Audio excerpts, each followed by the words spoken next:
Bonjour à tous, bonjour à vous madame, messieurs. Merci de nous retrouver à nouveau ce matin sur les antennes d'Equinox Télévision avec 10-12, le Zénith pour ce début de semaine. Bonjour à vous, installez-vous confortablement, vous êtes chez vous ici. Que se passe-t-il exactement avec Camerco qui ce matin en même temps nous laisse un communiqué très fort.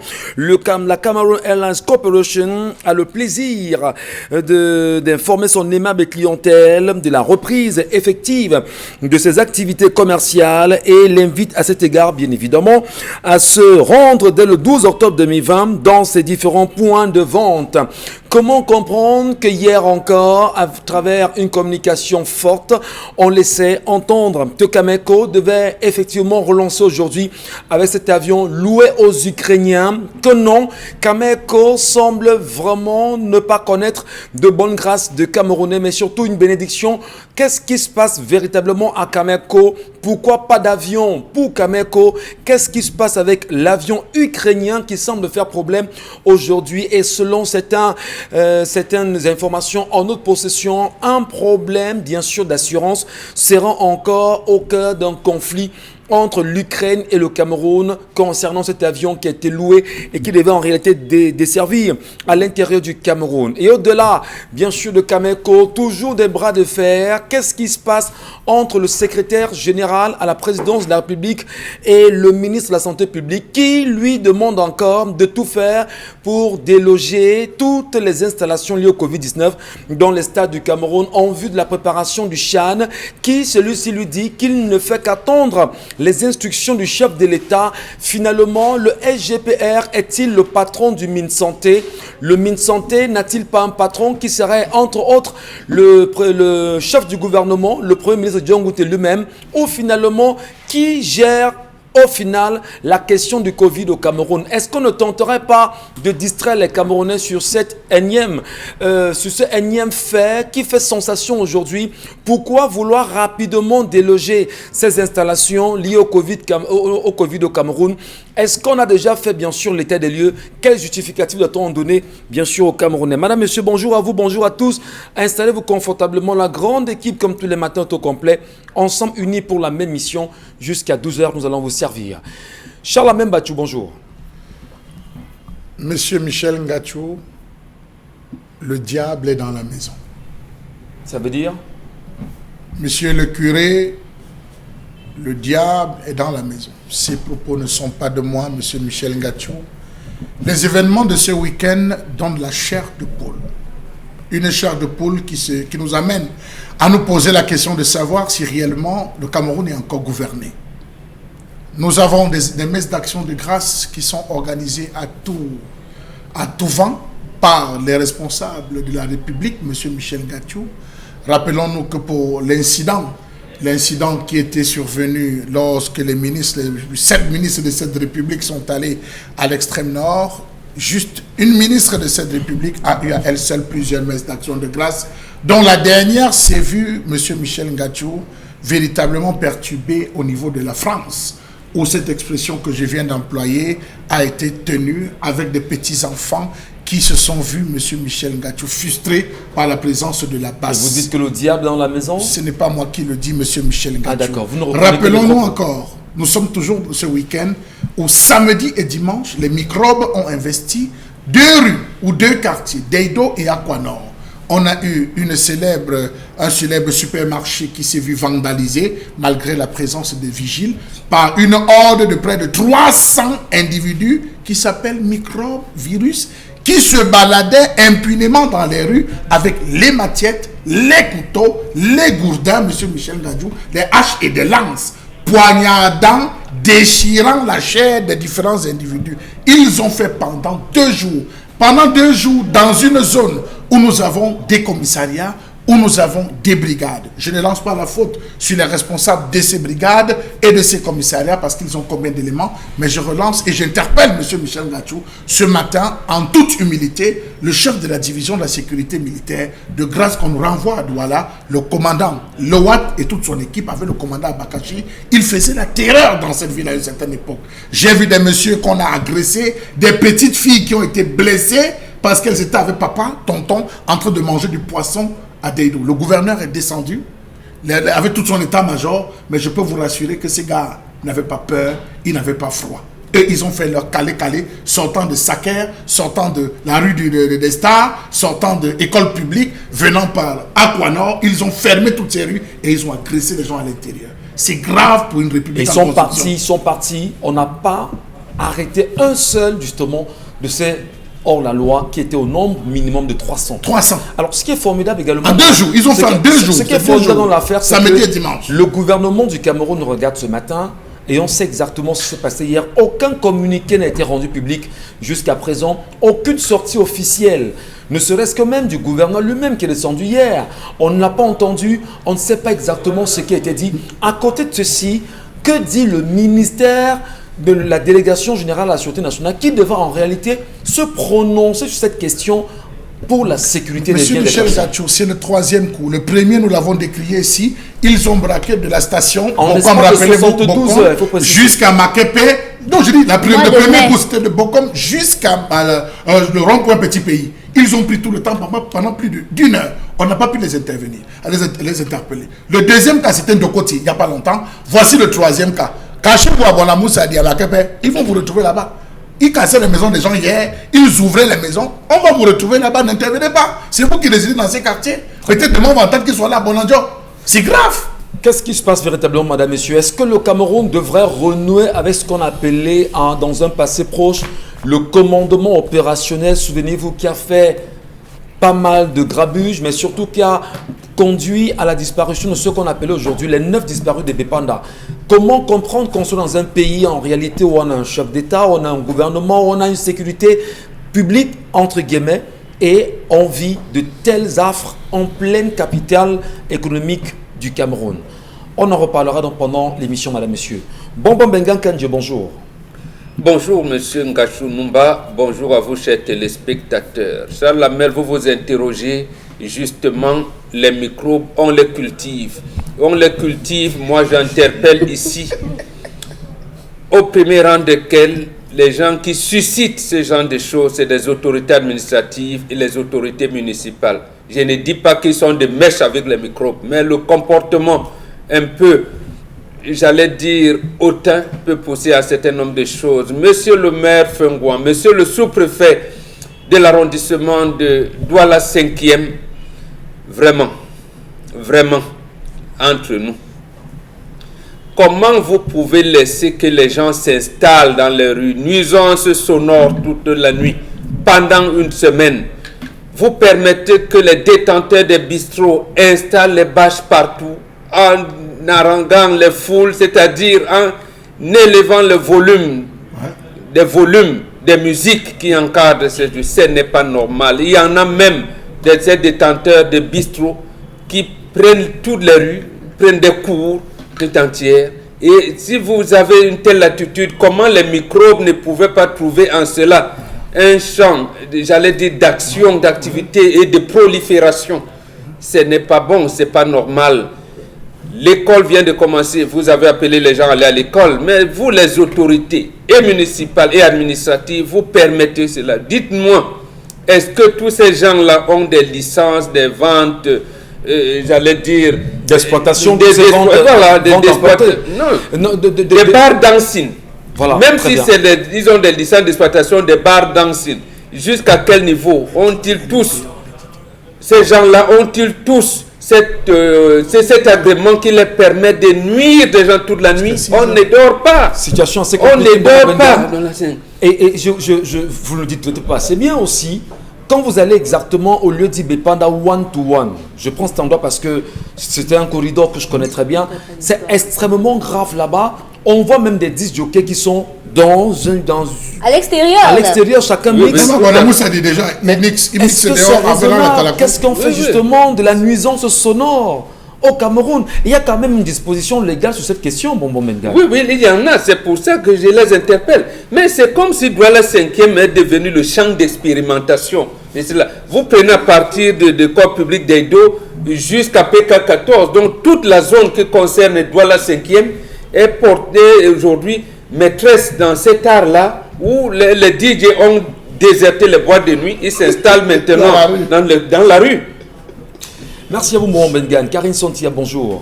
Bonjour Michel Ngachou, bonjour aux téléspectateurs. J'aimerais rappeler en bonbon qu'il y a des camps de boîte de nuit maintenant. Les camps de boîte de nuit. Oui, les bars s'entrechoquent, ils forment un C et au milieu on installe des tentes. L'espace vide là. Et à l'extérieur, il y a un DJ devant chaque bar. Ça fait au moins 5 DJ devant 5 bars qui sont au même endroit. Bon, ce matin, j'aimerais quand même dire bonjour spécial au ministre des Transports, un autre bonjour spécial au président du conseil d'administration de Camerco et un autre bonjour spécial au directeur général de Camerco. Après toute la semaine dernière où vous avez fait le tapage, Camerco revient, Camerco relance ses activités nationales, Camerco. Nous sommes lundi, 12 octobre, c'était la date. Je ne sais pas si un avion a déjà décollé depuis le matin. Mais la vérité, c'est qu'on a annulé. Et pourquoi? Faute d'assurance pour les passagers et encore que les chauffeurs, non, les pilotes, l'équipage ukrainien qui gère souvent, voilà, mobiliser cet avion-là, a dit qu'ils ne vont pas voyager jusqu'à ce qu'il y ait cette assurance pour tous les passagers. Voilà de quoi il s'agit. Encore un problème d'argent. Cette fois-ci, l'État va encore donner de l'argent? Très grave. Merci à vous, madame. Et je rappelle également qu'un soldat camerounais, bien sûr, s'est donné la mort ici même à Douala. Des témoins relatent que le soldat est entré dans les toilettes et s'est tiré une balle plutôt dans la journée de ce 11 octobre 2020. Nul ne sait pourquoi le jeune soldat s'est suicidé. Une enquête, pour le moment, est encore ouverte. Finalement, le Cameroun se porte très bien. Dominique Audrey-Yengalek, bonjour. Bonjour Michel Ngachou, bonjour aux téléspectateurs. Ce matin, ou bien depuis le week-end, la Côte d'Ivoire nous parle.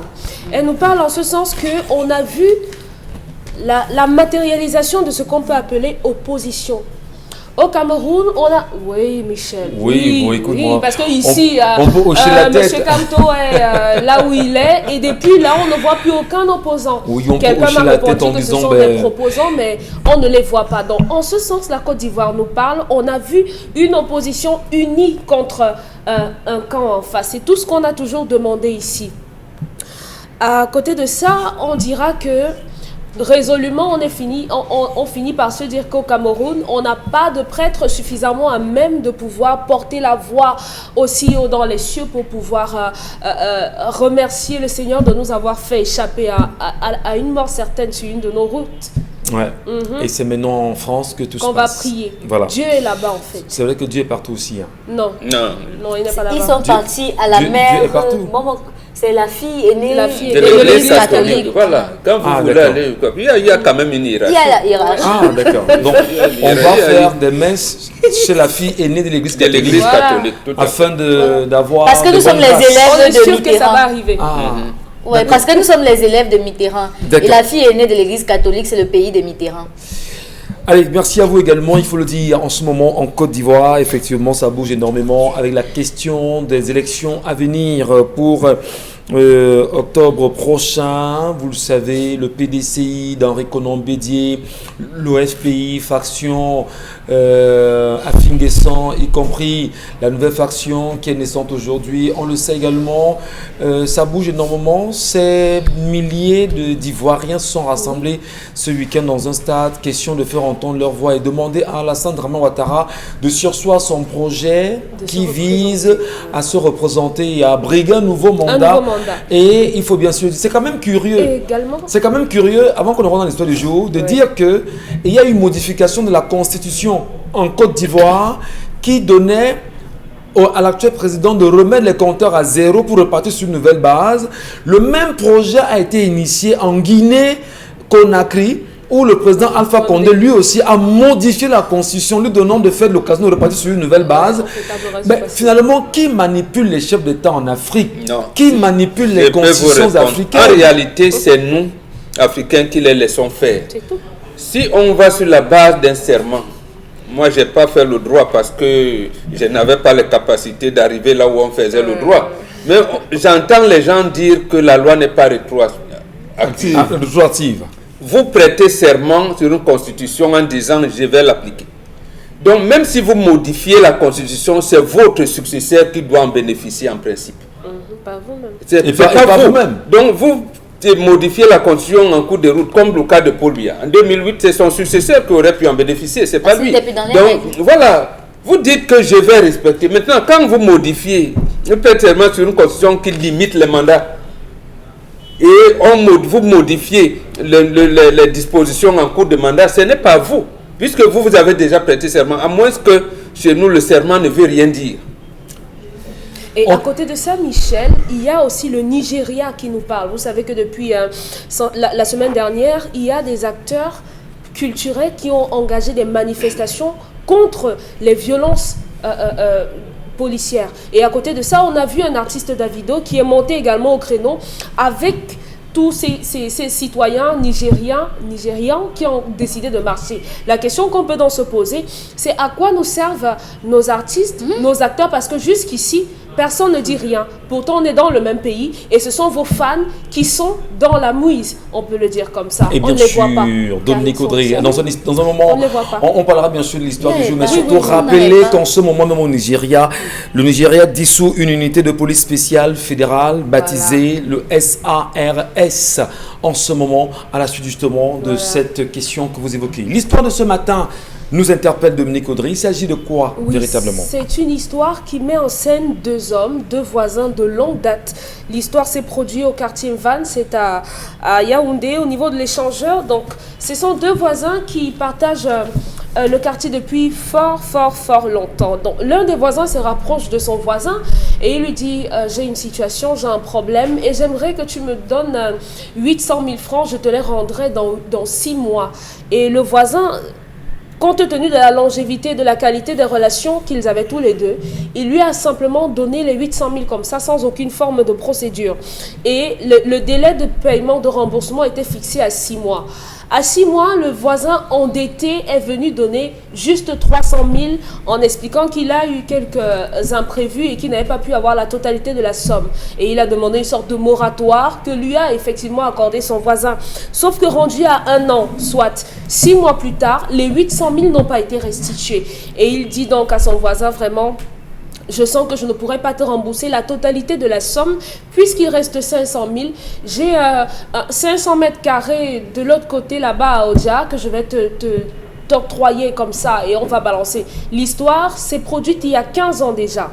Donc ils sont allés, ils ont fait un papier qui faisait office de vente et les deux se sont séparés en bon terme et la relation a continué tout bonnement. Sauf qu'il y a quelques jours, les enfants du monsieur qui avait donné le terrain il y a 15 ans se ramènent et disent au monsieur qu'il a trompé leur père et qu'il est hors de question qu'ils prennent un terrain à hauteur de 500 mètres carrés à Oja à cette somme-là. Donc soit il leur restitue le terrain, soit celui-là augmente. Et il faut dire qu'en 15 ans, cet homme a fait des studios, des sortes de maisons meublées, des studios meublés qu'il donne à louer à des personnes qui sont en train de passer.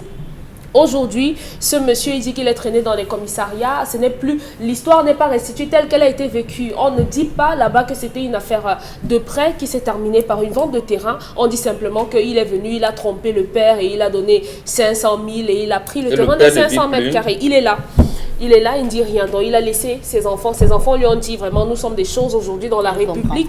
Donc, on va récupérer ce terrain-là. Comment on fait pour se sortir de cette situation? Alors, je ne sais pas si c'est risible en fait ce sujet parce qu'il faut le dire, nous sommes dans la capitale économique du Cameroun, nous sommes à Douala et de pareilles affaires sont en cours devant les tribunaux parce que d'aucuns, entre guillemets, dits autochtones, estiment que les premiers arrivants ont trompé leurs parents. C'est de la comédie. Voilà, donc c'est des réalités. Mais il faudrait que l'on comprenne bien ce type de souci Mbombo Bengan.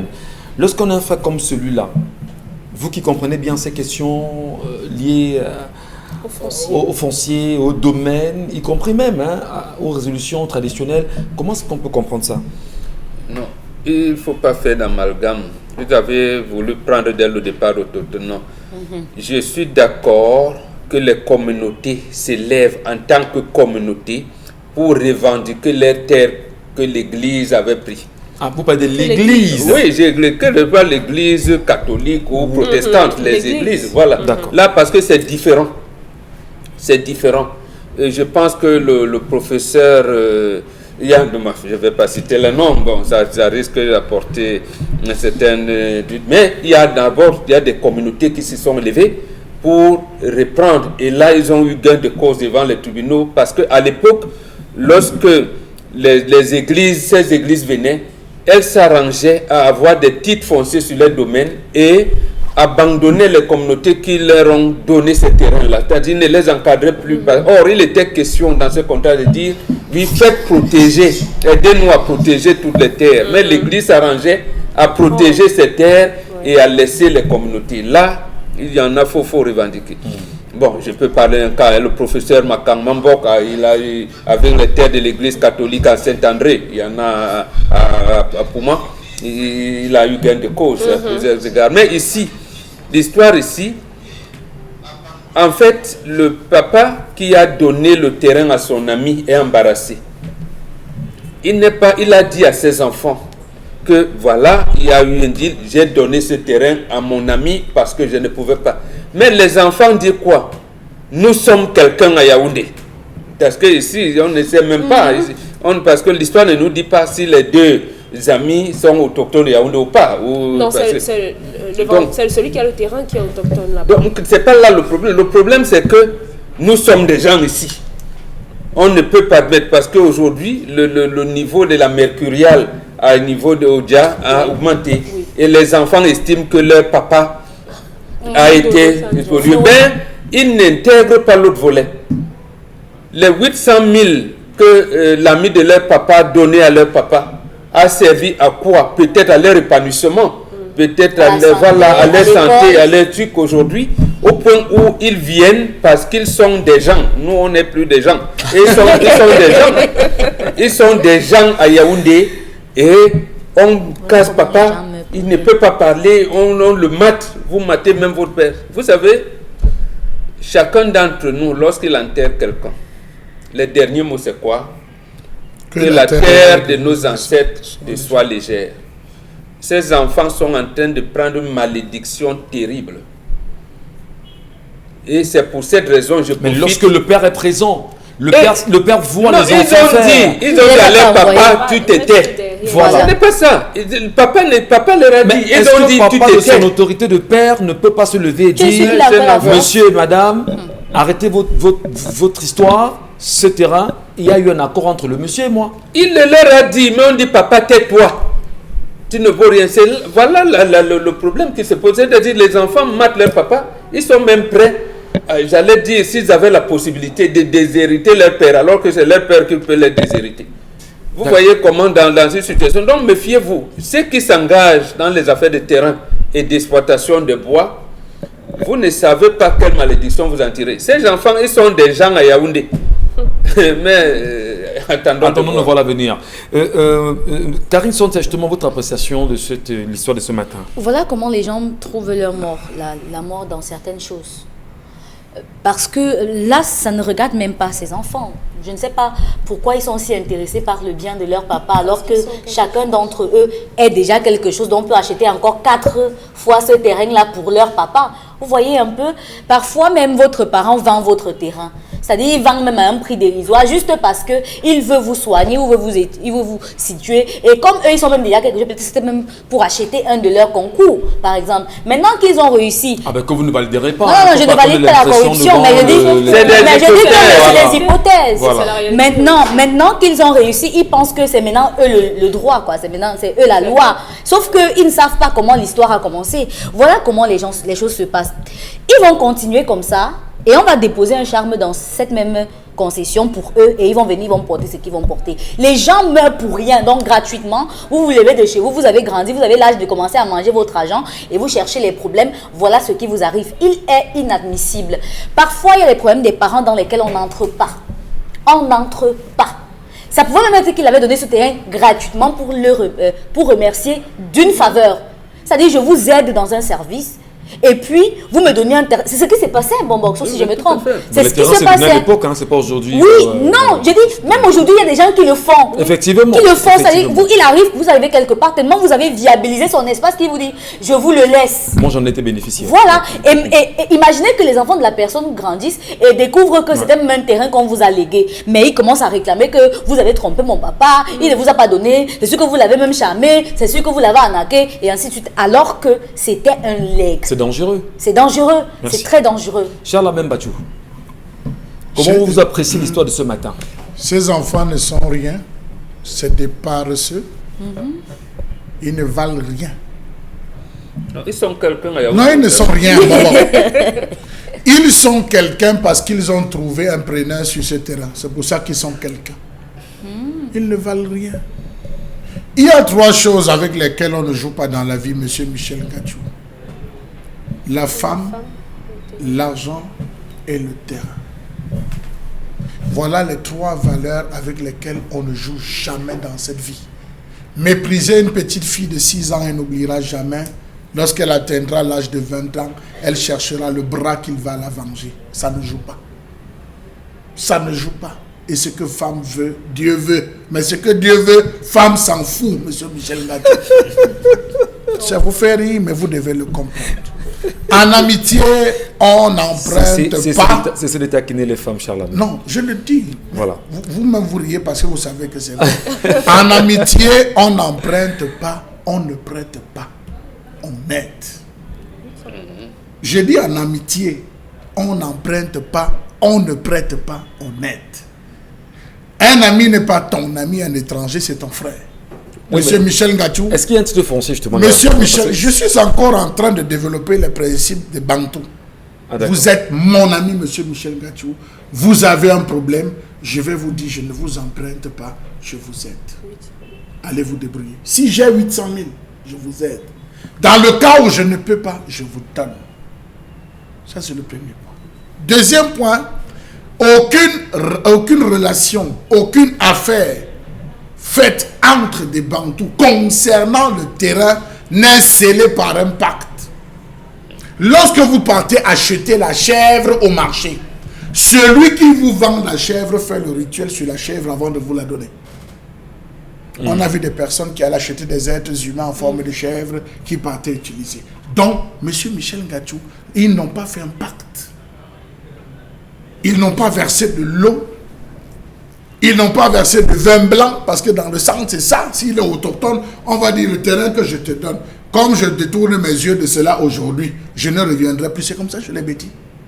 Je ne les ai quand, si vous voulez, parce que j'aime bien cette expression. Il y a un rituel où on fait en disant, comme je me détourne, je ne reviendrai pas. Si mes yeux reviennent ici, que je sois aveugle, je parle, il nous regarde.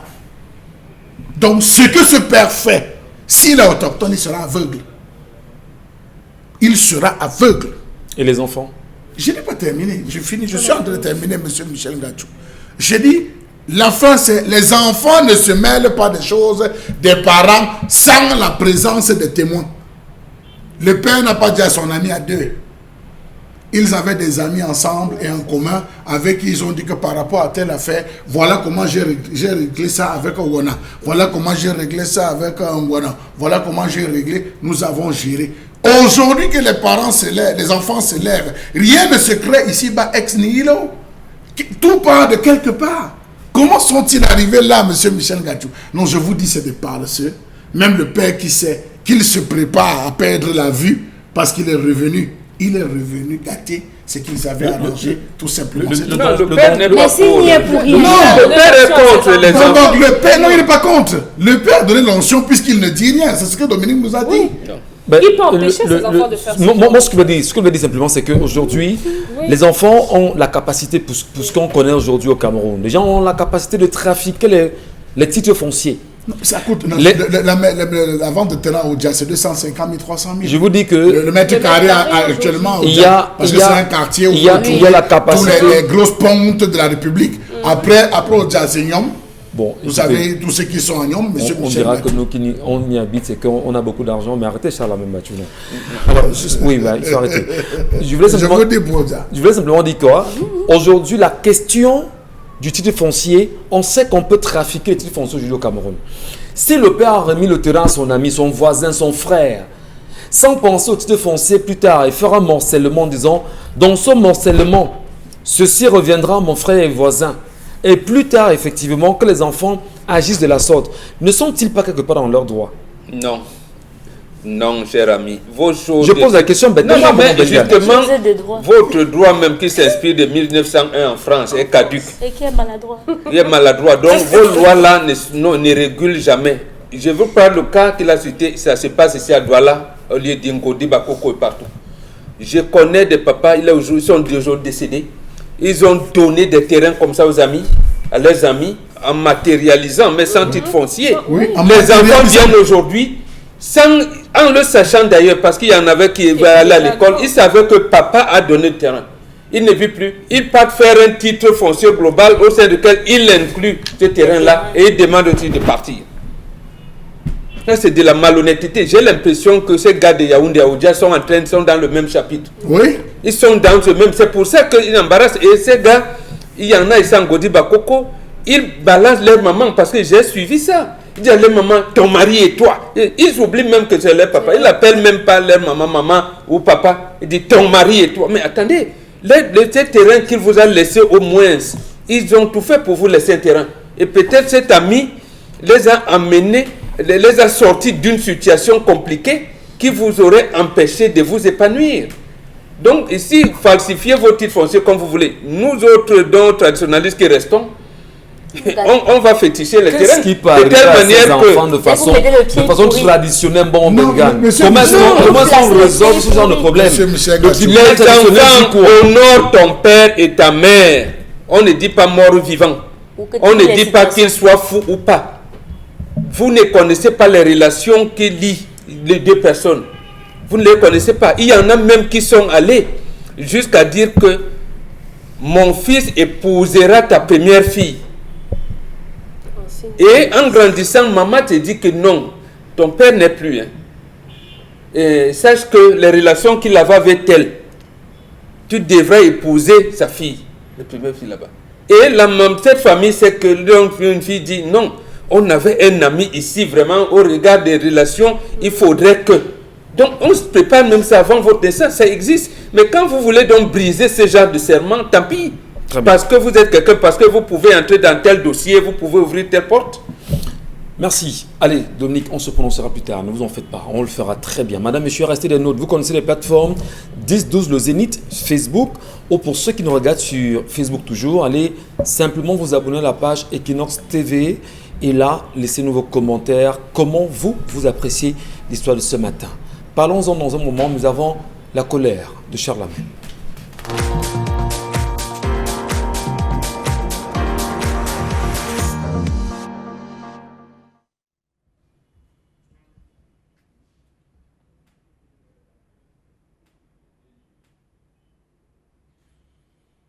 Je m'interroge ce jour sur la question de la lente agonie et la mort certaine de la cotonnière industrielle du Cameroun dans ce pays.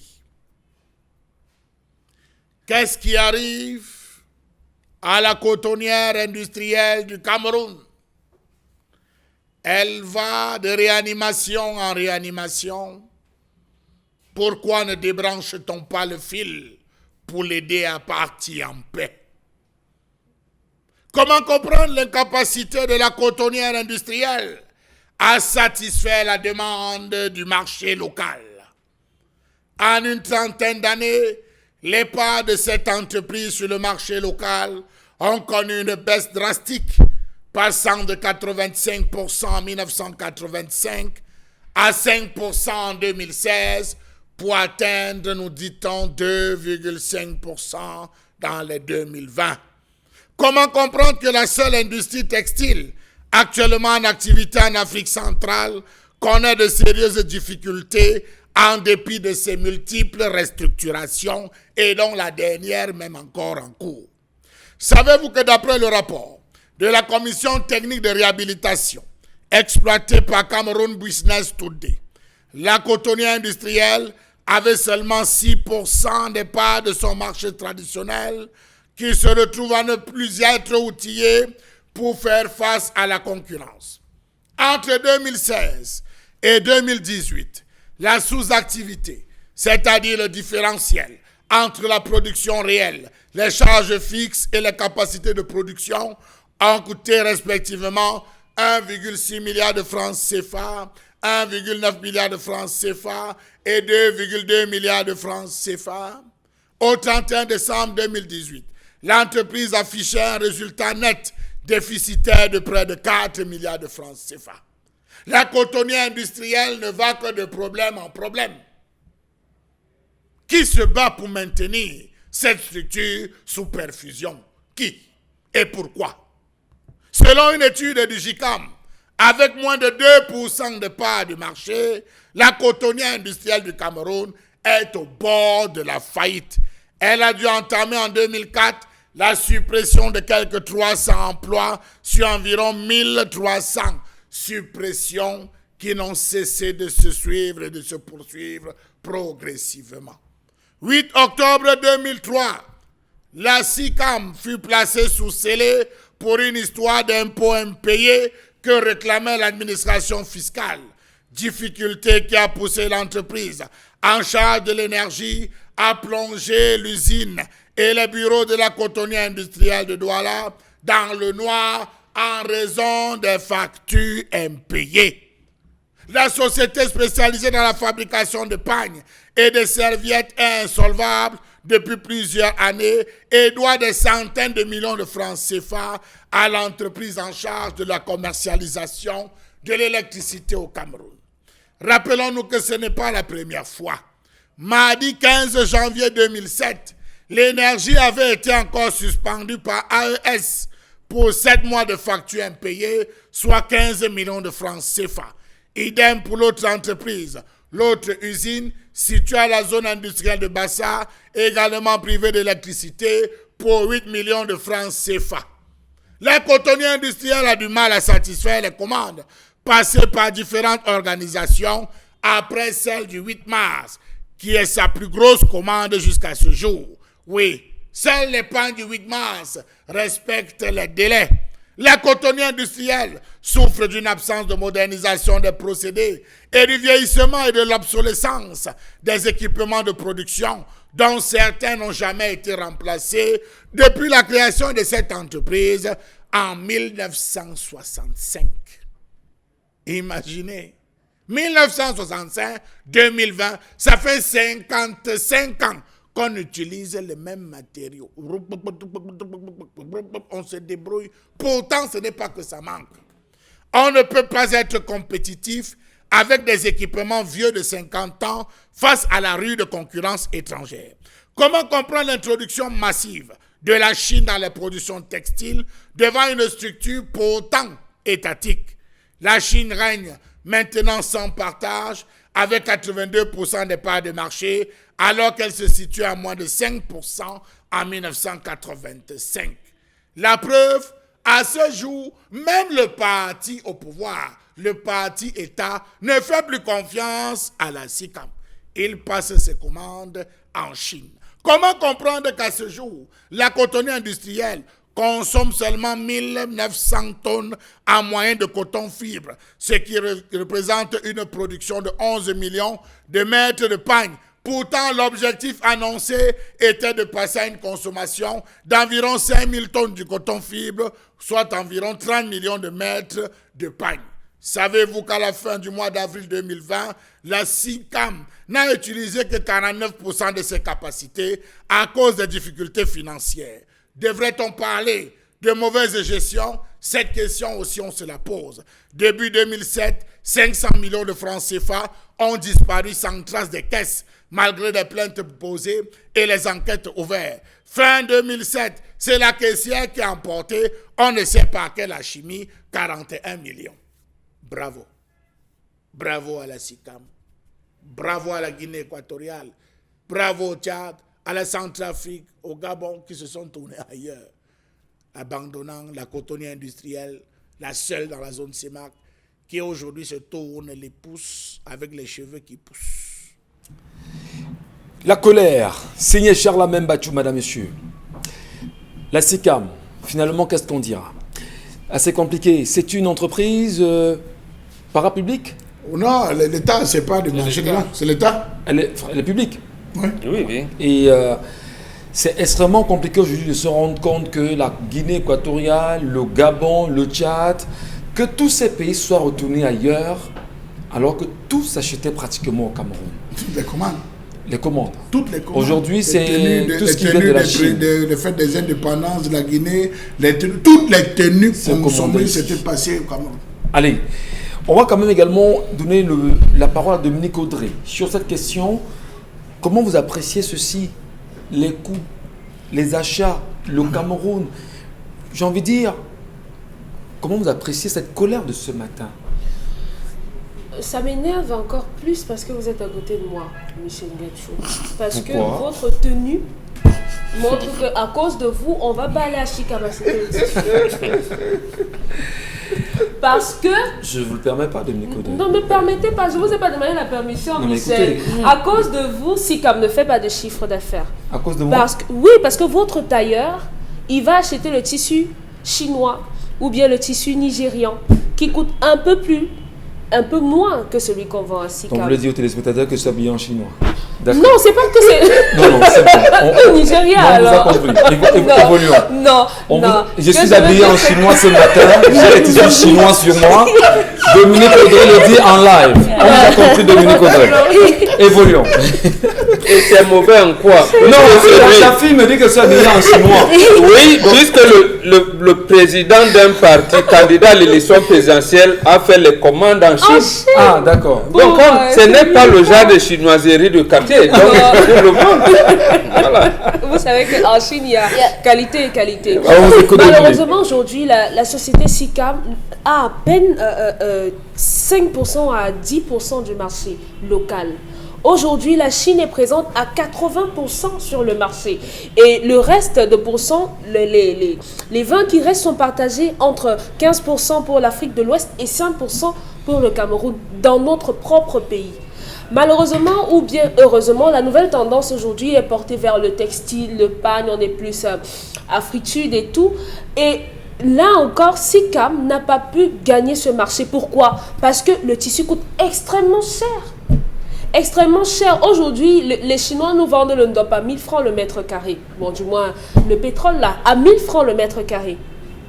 Enfin, le mètre, pas le mètre Si carré. vous allez à SICAM pour acheter un tissu, vous ne pourrez pas. Vous allez au marché chinois, vous allez acheter 6 yards de tissu à 2500 francs. À SICAM, ce n'est pas possible. Parce que là-bas, ils vous diront le coton, ça coûte, c'est passé à 1800 maintenant le kilogramme et ça a augmenté. On est donc obligé de se questionner sur le genre de relation qu'il y a entre la Sodécoton et SICAM. Comment s'effectue le partenariat à ce niveau de ces deux entreprises-là? Et l'autre problème aussi qu'on pourrait poser ici, c'est que au début de l'année là, SICAM a essayé de se relever en disant bon, on a un sursaut, on peut s'accrocher ici, c'était avec le coronavirus, on va produire des masques en grande quantité et bam, ils nous disent qu'ils vont vendre le masque à 1300 francs CFA. Alors qu'à côté, la couturière du quartier, avec sensiblement le même genre de tissu, nous faisait les masques à 200, 150 et 250 francs. Vous voyez que là encore, l'argent, les milliards qui ont été injectés par rapport à ce projet des masques, c'est de l'argent jeté. Conséquence, aujourd'hui, on est malheureusement obligé de se dire que SICAM, ce n'est pas trop ça, parce que ça aurait être autre chose. L'industrie textile dans d'autres pays est porteur. On peut s'appuyer dessus pour s'habiller. Vous pensez que les Chinois vont porter votre tissu? Non. Mais vous, ici, vous leur donnez tout votre marché. Comme Gatchou. Pourquoi? C'est bon. Les gens n'arrêtent pas de rire parce que Gatchou est habillé en chinois. Moi, je lui enlève la parole, bonbon.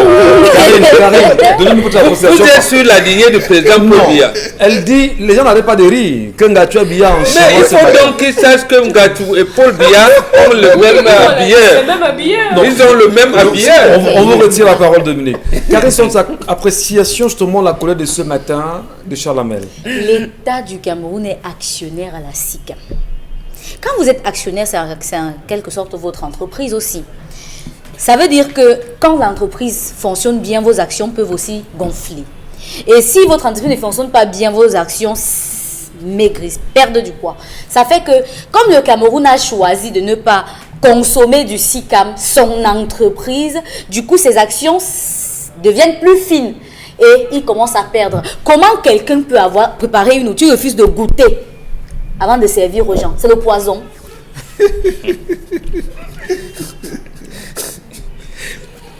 Parce que je ne veux pas rire.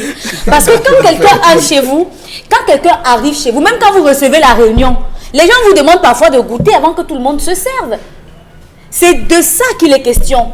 Si vous avez une entreprise comme celle-là, qui pendant longtemps a fait notre fierté, où les gens qui étaient du Gabon, de la Guinée équatoriale, de la Centrafrique, pour venir ici acheter des tissus, et qui, lorsqu'ils viennent ici, préfèrent acheter le lobo qui est transparent et en plastique, mais posez-vous les bonnes questions.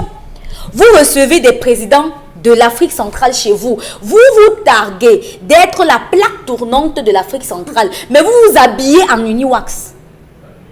Alors qu'il y a SICAM. Et pas de SICAM. S'il vous plaît, c'était même la meilleure tenue que la première dame avait portée depuis que moi je suis vraiment ses activités. Cette tenue était belle, très bien confectionnée, mais s'il vous plaît, c'était en Uniwax. Et pourtant, nous on porte le 8 mars fait par SICAM. C'est quoi cette dichotomie? Vous voulez finalement qu'on fasse quoi? Parce que lorsqu'il faut que nous on achète, les entreprises obligent même les gens à porter. C'est SICAM. Lorsqu'il faut que le lycée change de tenue, n'importe comment, sans même nous prévenir, c'est SICAM. Ah d'accord. Mais quand il faut que vous montriez l'exemple, vous partez ailleurs chercher les tissus. Finalement, vous voulez nous dire que ce n'est même pas bon ce que SICAM fait.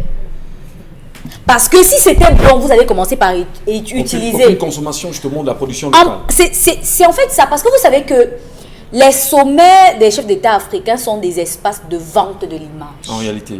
Et lorsque vous y allez, chacun va avec ce qu'il a à proposer. Ce n'est pas juste une affaire où on discute des frontières. Et quand vous y allez, vous avez quelque chose à proposer. Seulement sur vous, on peut passer des commandes. Pendant longtemps, même le 8 mars en Guinée équatoriale n'était pas célébré comme ici. C'est les pagnes du Cameroun qui quittaient ici pour aller là-bas. Mais sauf que maintenant, ce sont les pagnes qui viennent ici. Les pagnes, je vous assure que j'ai des membres de la famille qui ont tous des pagnes venant de la Guinée équatoriale et du 8 mars. Ils commencent à nous dire que les pagnes du Cameroun ne sont même pas beaux. Ça coule. Que ça coule. C'est transparent. Après, ça sort même souvent délavé. D'accord. Et c'est fabriqué au Cameroun. Il y a aussi que le parti politique, qui est le meilleur parti de tous les temps en Afrique francophone, Monsieur Michel Ngachou, importe les tissus qu'il partage pendant les campagnes électorales, présidentielles et municipales de la Chine. Vous-même, quand vous faites ça, vous voulez montrer quoi? Vous voulez montrer quoi? Que vous savez que vous importez le tissu de 3 milliards de la Chine. L'entreprise qui produit le tissu au pays est en faillite. On a peut-être besoin d'un chef pendant 4 ou 5 milliards pour relancer la machine. On en est incapable, mais on préfère prendre les tissus venant de la Chine, acheter à l'extérieur. Le seul marché que l'État du Cameroun donne à la SICAM, c'est le 8 mars. Et vous-même, vous comprenez que maintenant, s'il y a même une campagne pour ne même plus porter le tissu. Donc, ça va commencer à souffrir encore davantage. Et qu'est-ce qu'il faut donc faire? Fermer la SICAM? Perfuser un nouveau bon Bengale? Non, changer de politique, la SICAM. Qui va changer de politique? C'est le président de la République, mais il refuse. Il refuse, justement. Charles Hamel, comme il me ramène toujours dans des choses, j'allais dire compliquées. Mais il faut le dire. Lorsqu'on lance la création de la SICAM en 65, donc lorsque la SICAM est créée en 65, ça entre dans le deuxième plan quinquennal. Il se trouve que Ahidjo doit gérer quelques problèmes, j'allais dire, avec l'administration française. Parce que les Français sont installés au Cameroun et au Tchad par l'Afrique équatoriale française depuis 1921. Qu'ils installent en 1929 ce qu'ils ont appelé la Société cotonnière du Nord Cameroun, en réalité qui englobait également le Tchad. Ça qui était donc la suite. Quand, comment on l'appelle, Victor Kamga est ministre des Finances, il a un directeur de l'orientation économique qu'on appelle Kodok, Frédéric Augustin. Il commence donc à engager dans la politique d'industrialisation pour aller au troisième plan quinquennal. Et quand il propose à Ahidjo dit il accepte. Mais il faut faire comment? Gérer les Français. Comment ne pas avoir les Français en face? Il va donc, la banque allemande DEG qui finance le projet, plus une entreprise de textile dans la région de l'Alsace qui vient financer. Il dit aux Français, non, laissez-moi faire, si ça me dépasse, je vous appelle.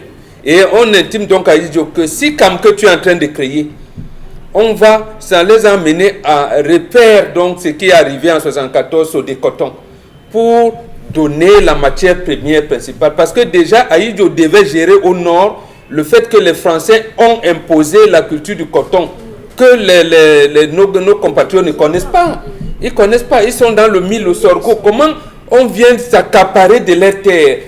Aïdjo trouve donc là une formule pour mettre tout le monde en leur disant progressivement les populations indigènes ou autochtones vont entrer dans le capital et tout. Donc, ça permet donc de gérer SICAM qui va prendre Airway King et tout ça plus tard.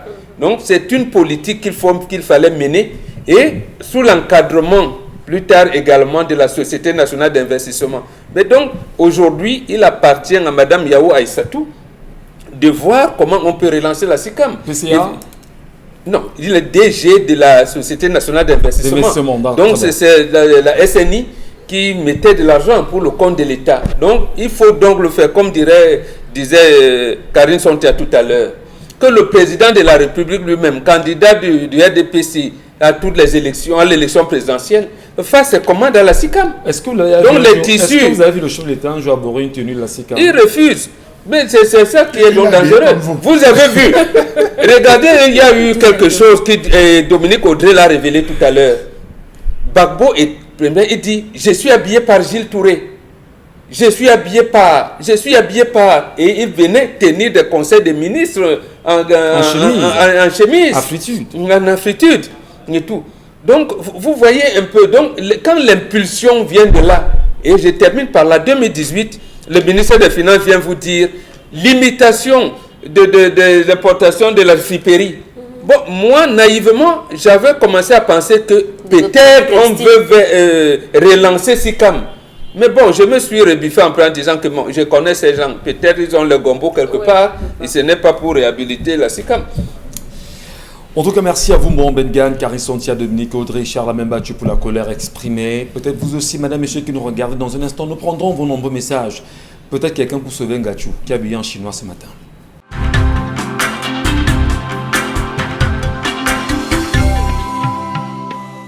Bon retour, mesdames, messieurs. Merci infiniment de nous retrouver. 10-12 le Zénith à l'instant, avec vous, chez vous, pour vous, partout. Ça fait toujours plaisir de vous retrouver. Merci. On va également, pour mieux comprendre et surtout mieux se situer dans la colère exprimée ce matin sur la question de la SICAM. Charles Membattu, nous retournons rapidement vers vous, étant donné que la colère a été grave ce matin. Et la question, je vous la renvoie à nouveau, comme un peu je l'ai fait tout à l'heure avec Mbon Bengan. Qu'est-ce qu'on fait de la SICAM? On la ferme? Alors, on reperfuse? Monsieur Michel Gachou, le seul peut-être conseil que je pourrais donner, c'est de véritablement fermer la SICAM parce que ça ne sert à rien. Il n'y a aucune différence entre Camerco, l'imprimerie nationale et peut-être, Monsieur Michel Gachou, la SICAM. Regardez la mort, le cinéma, j'ajoute encore le cinéma. Regardez comment ces différentes entreprises sont en train de mourir de leur propre mort.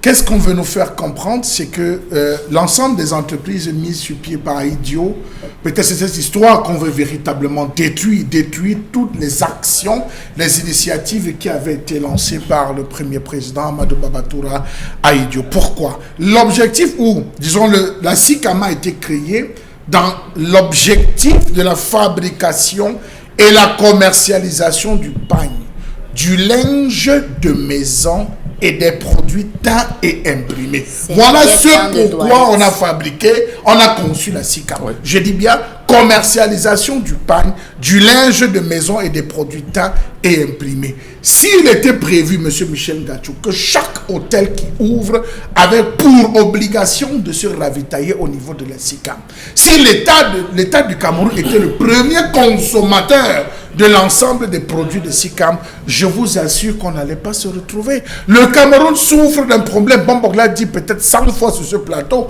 d'un souci de maintenance. Comment vous imaginez que les appareils que vous avez achetés en 1965 seront compétitifs en 2020? Regardez la sollicitation que SICAM a fait pendant les années 70 aux années 90 en termes de sollicitation, est-ce que les appareils peuvent répondre? La maintenance n'est pas camerounaise. On vous donne un stade, on vous donne les écoles japonaises.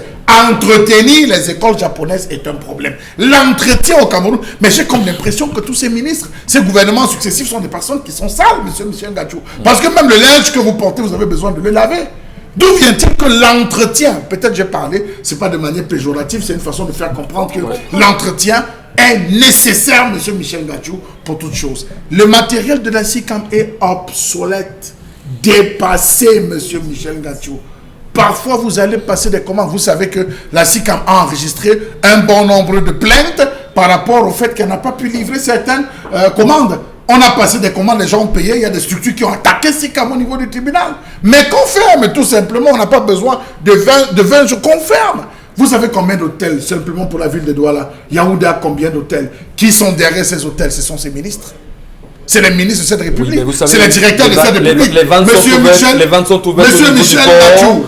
On peut aller en Turquie. Monsieur Michel Gachou, vous ne pouvez pas parler de l'émergence en 2035 et vous faites entrer dans votre pays les Chinois. Oui, mais jusque-là, je vous pose également une question. Non, mais excusez-moi. Est-ce que l'État même du Cameroun parvient à vendre, c'est-à-dire a fait la communication justement des produits de SICAM aujourd'hui? Il y a 6 agences dont le rôle... Non, monsieur Michel Gachou, il y a 6 agences dont le rôle est de vendre l'image du Cameroun à l'étranger. Ils ont même des kiosques et des agences dans les différents aéroports. Mais sauf que quand vous passez là-bas, c'est fermé, c'est scellé. Ils sont censés mettre à disposition des cartes, mettre à disposition on va mettre des documentaires pour dire que voici, lorsque vous arrivez au Cameroun, allez à Kapsiki, allez à Si vous voulez faire dans l'investissement, voilà tel. Mais je vous dis, c'est fermé lorsque vous passez. Donc j'estime, monsieur Michel Gachou, que la SICAM ne devrait plus être sous perfusion comme l'imprimerie nationale, qu'on ferme littéralement, parce que aujourd'hui le Cameroun vit au rythme des réseaux, au rythme des lobbying.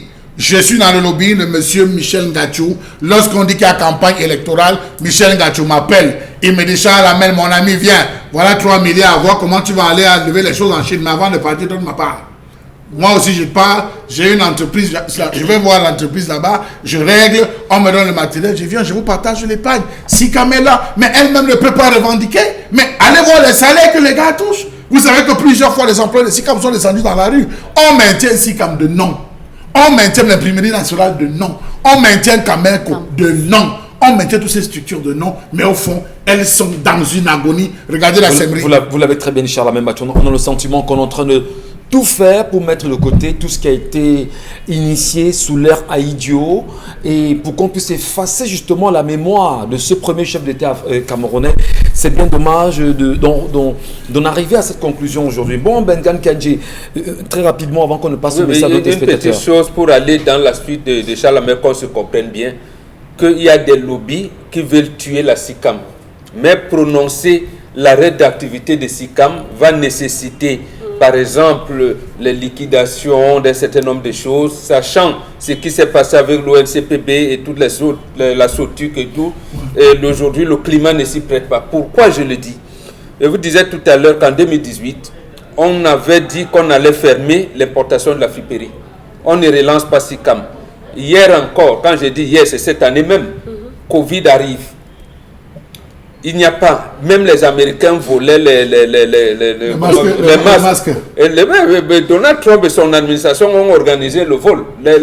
Les avions affrétés par les Chinois pour venir les livrer les masques en France ont été volés plusieurs fois. Maintenant, au lieu de trouver une occasion pour relancer SICAM, les masques fabriqués par SICAM coûtaient 1300 entre nous. Alors que nous on achetait un masque à 2500, à 250, 300.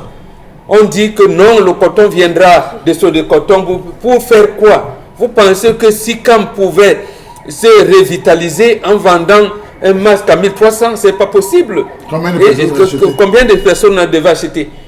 Donc, ça aurait été mieux, justement, d'injecter l'argent à SICAM pour vendre les masques à 150, 200 francs. Voilà une opportunité que nous avons voulu laisser exprès. Parce que non, il faut aller en Chine faire des commandes faire ceci, on crée des commissions Covid transport, voilà, voilà. et tout. Et nous ne pouvons plus que jamais, madame, monsieur, interroger la gouvernance ou encore la gestion des entreprises publiques aujourd'hui au Cameroun. Pourquoi laisser mourir la SICAM, qui aujourd'hui devrait relancer cette entreprise publique? Comment les Camerounais peuvent-ils en profiter véritablement, que ce soit seulement au Cameroun ou même encore la sous-région aujourd'hui? Peut-on revenir là-dessus? Vous voulez faire une virgule, Dominique? Oui, Michel. Ressusciter SICAM impliquera un certain nombre de choses. Il faudrait, si on veut arrêter ou bien si on veut relancer ou bien changer les habitudes des Camerounais, avoir une SICAM qui tourne à plein régime et qui fournit le tissu demandera qu'on ait des maisons d'habillage, qu'on ait des stylistes qui vont produire également des toute tissus. une industrie. Donc on va fermer les frontières aux sous-vêtements importés, aux robes importées. Non, il y en a, tout ça. justement. Il y avait Madame Sarah de la Siva, il y a les Parfait Beheng, les man, ils ont organisé des séminaires sur toutes les décennies 90-2000. Tous les couturiers camerounais disaient, nous voulons le coton. C'est-à-dire, comment vous appelez ça? Textile, coton textile. Oui. Ils ont fait le man est mort, paix à son âme. Djeman est mort, paix à son âme. Parfait Beheng est là. Et les autres, la girafe le noir, ainsi de suite, ainsi de suite. Tout, je vous dis, Diowali et tout ça. les couturiers camerounais ont organisé une décennie à cela. Et je pense même que Parfait Beheng doit être dans de ceux qui ont dit je ne rentre plus en France, bêta, je meurs ici. Il a même créé une école avec son ami Djeman à l'époque pour qu'ensemble ils portent les autres. Oui, Et pourtant, nous avons des formations aujourd'hui dans les écoles. On parle de IH. Il y a des formations IH et tout, mais c'est pourquoi. Et après le bac, c'est quoi l'ouverture généralement quand ces gens-là finissent d'avoir le bac? Donc vous Parce allez que dans une les- école de formation et puis vous apprenez à, voilà, C'est tout. à faire le mélange des tissus avec les Non couleurs. mais attendez, vous avez donc un baccalauréat IH. IH, Et ça fait quoi? vous venez, vous habillez à la friperie, vous avez donc fait l'école pourquoi? Merci à vous, Mohamed Bengan. Merci, madame, messieurs. Dans un instant, nous prendrons vos nombreux messages, comme chaque matin, bien évidemment, sur les différentes pages 10-12, le Zénith et ceux qui nous lisent en direct sur Equinox TV. Merci à vous, madame, messieurs. N'oubliez pas également, nous y reviendrons avec les sujets de la revue des réseaux sociaux. Le Cameroun est en mouvement. Car nous vous écoutons. Edith Francine Shekina qui dit que le tissu SICAM, je ne sais plus la dernière fois où j'ai acheté un pain SICAM. Nous, on est versé dans le tissu chinois. Ouais. Même comme ça ne dure pas. C'est au moins cher. On va faire comment? Notre message ce matin avec les auditeurs. Les téléspectateurs. Les téléspectateurs, autant pour moi. Les analyses, ils seront... Waouh, c'est pas évident hein, avec les messages de campagne de porte-monnaie magique. Moi, je m'interroge comme Charles Armel. Vous êtes sûr que ces enfants sont vraiment les parents biologiques, les enfants biologiques de ce papa? Peut-être que son ami à qui il a cédé le terrain est le vrai père de ses enfants. Pourquoi le père ne dit rien par rapport aux menaces de ses enfants que ses enfants font subir à cet ami qui lui avait donné 800 000 francs? Je m'interroge. Imagination, Vraiment. c'est dévorant. C'est cette raison qu'ils veulent absolument gagner en produisant l'épargne pour le 8 mars et pour les journées des enseignants. Non?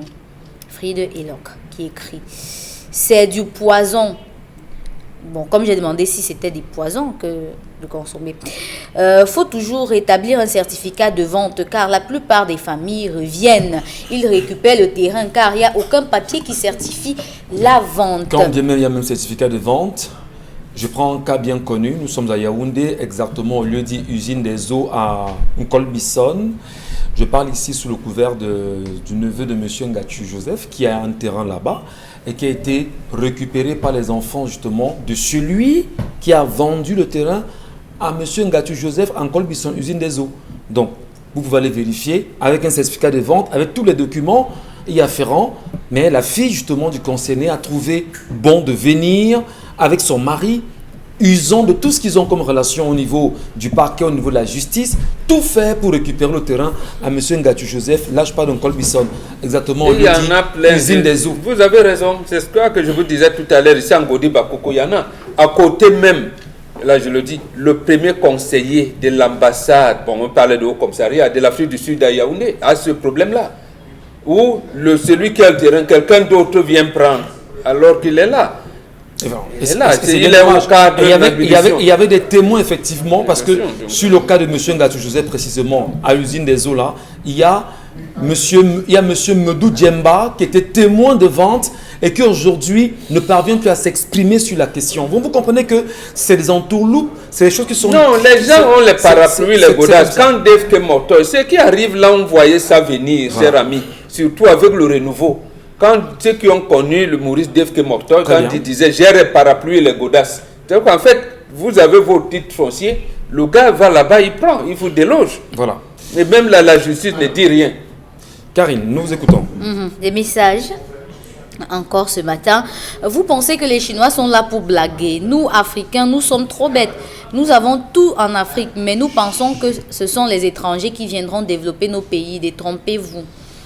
On ne pense pas. Il faut que vous nous aidiez, même vous de la diaspora, à mettre en place les chefs d'État qui comptent.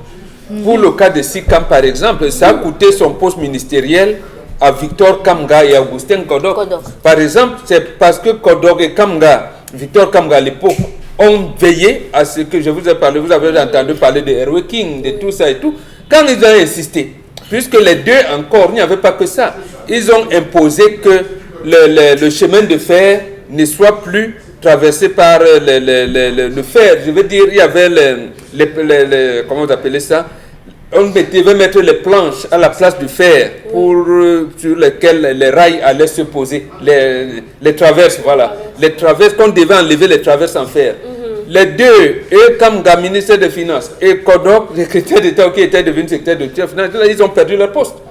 Malheureusement, bon, Ayidjo, comme il voulait éviter un coup d'État, il a envoyé Kodok comme vice-président de la BAD et Victor Kamga, on a trouvé une sortie parce que les Français ne voulaient pas. Très bien. Ils ne voulaient pas, mais aujourd'hui, l'environnement n'est plus le même. Donc on devait, puisque les Français ont déjà Sodé Coton qui devrait donner la matière première à Sikam, je pense que les choses devaient aller dans le bon sens. Les choses doivent absolument aller dans le bon sens, mesdames et messieurs. Et puis, on va tout faire pour comprendre ce pays. Et j'aime à le dire, on doit le reconstruire ensemble. La revue Les réseaux sociaux, Karine Santia. Qu'est-ce qui a fait le buzz? C'est 72 heures sur la toile. La personne qui fait le buzz, c'est le docteur Mebara Etoa François Xavier. Ah, le docteur Mebara Etoa François Xavier. Oui, c'est la star du moment. Qui fait le buzz depuis vendredi soir. Parce que dans ses actions, dans la campagne de lutte contre la poliomyélite, il s'est retrouvé dans un établissement primaire, dans une école primaire, et il a voulu inoculer de force un vaccin à un enfant et le parent s'y est opposé. Il a dit que tant que l'enfant sera dans la salle de classe, il va vacciner l'enfant. Au cas contraire, l'enfant sortira de la salle de classe. On vous permet d'écouter un peu cette vidéo et puis on revient pour les commentaires. Si vous ne pouvez pas vous tenir votre enfant, oui, c'est bien hors de l'école. Vous avez le choix. Soit votre enfant est à l'école, voilà. Mettez-le hors de l'école. Il n'y a pas de souci. Oui, on va le vacciner. Tu restes là-bas. J'ai dit que les enfants qui sont dans cette école seront vaccinés. Votre enfant ne sera pas vacciné, vous le gardez chez vous. Oui. C'est l'hôpital. C'est l'État camerounais. Ce n'est pas l'hôpital. Ce n'est pas l'hôpital. Madame, vous ne nous apprenez pas le travail. D'accord, c'est l'État camerounais. Vous ne voulez pas. Vous prenez votre enfant. Est-ce que c'est compliqué? Est-ce qu'on vous a forcé? C'est l'école de l'État. L'école du Cameroun. Vous avez fini, vous prenez votre enfant, vous partez. Vous partez. Vous partez avec votre enfant. Ouais, pas mal. C'est compliqué. Si votre enfant reste en classe, il sera vacciné. Vous prenez votre sang pour rentrer. Si votre enfant reste là, il sera vacciné. Et je vous dis, si vous dites, je le mets là, je le vaccine. Moi, je vous dis, mettez l'enfant là dans la classe. Mettez votre enfant. Mettez votre enfant dans la classe. Mettez votre enfant dans la classe. Vous racontez souvent vos histoires de Nebel. Ici, je suis à Nebel. Maman, pardon. Je n'ai pas besoin. Non. Maman, je n'ai pas besoin de te toucher. Je t'ai dit que si tu mets l'enfant là ici, je le vaccine. Maman, si tu le mets ici, je le vaccine. Tu vas essayer. Ce n'est pas une question de voix. Je dis que si tu mets l'enfant là ici, je le vaccine moi-même. Si tu ne fais pas qu'on vaccine ton enfant, il rentre à la maison. C'est simple. Tu ne veux pas qu'on l'école vaccine ton enfant, tu rentres à la maison. On ne va pas venir te chercher à la maison. Mais s'il est à l'école, on va le vacciner.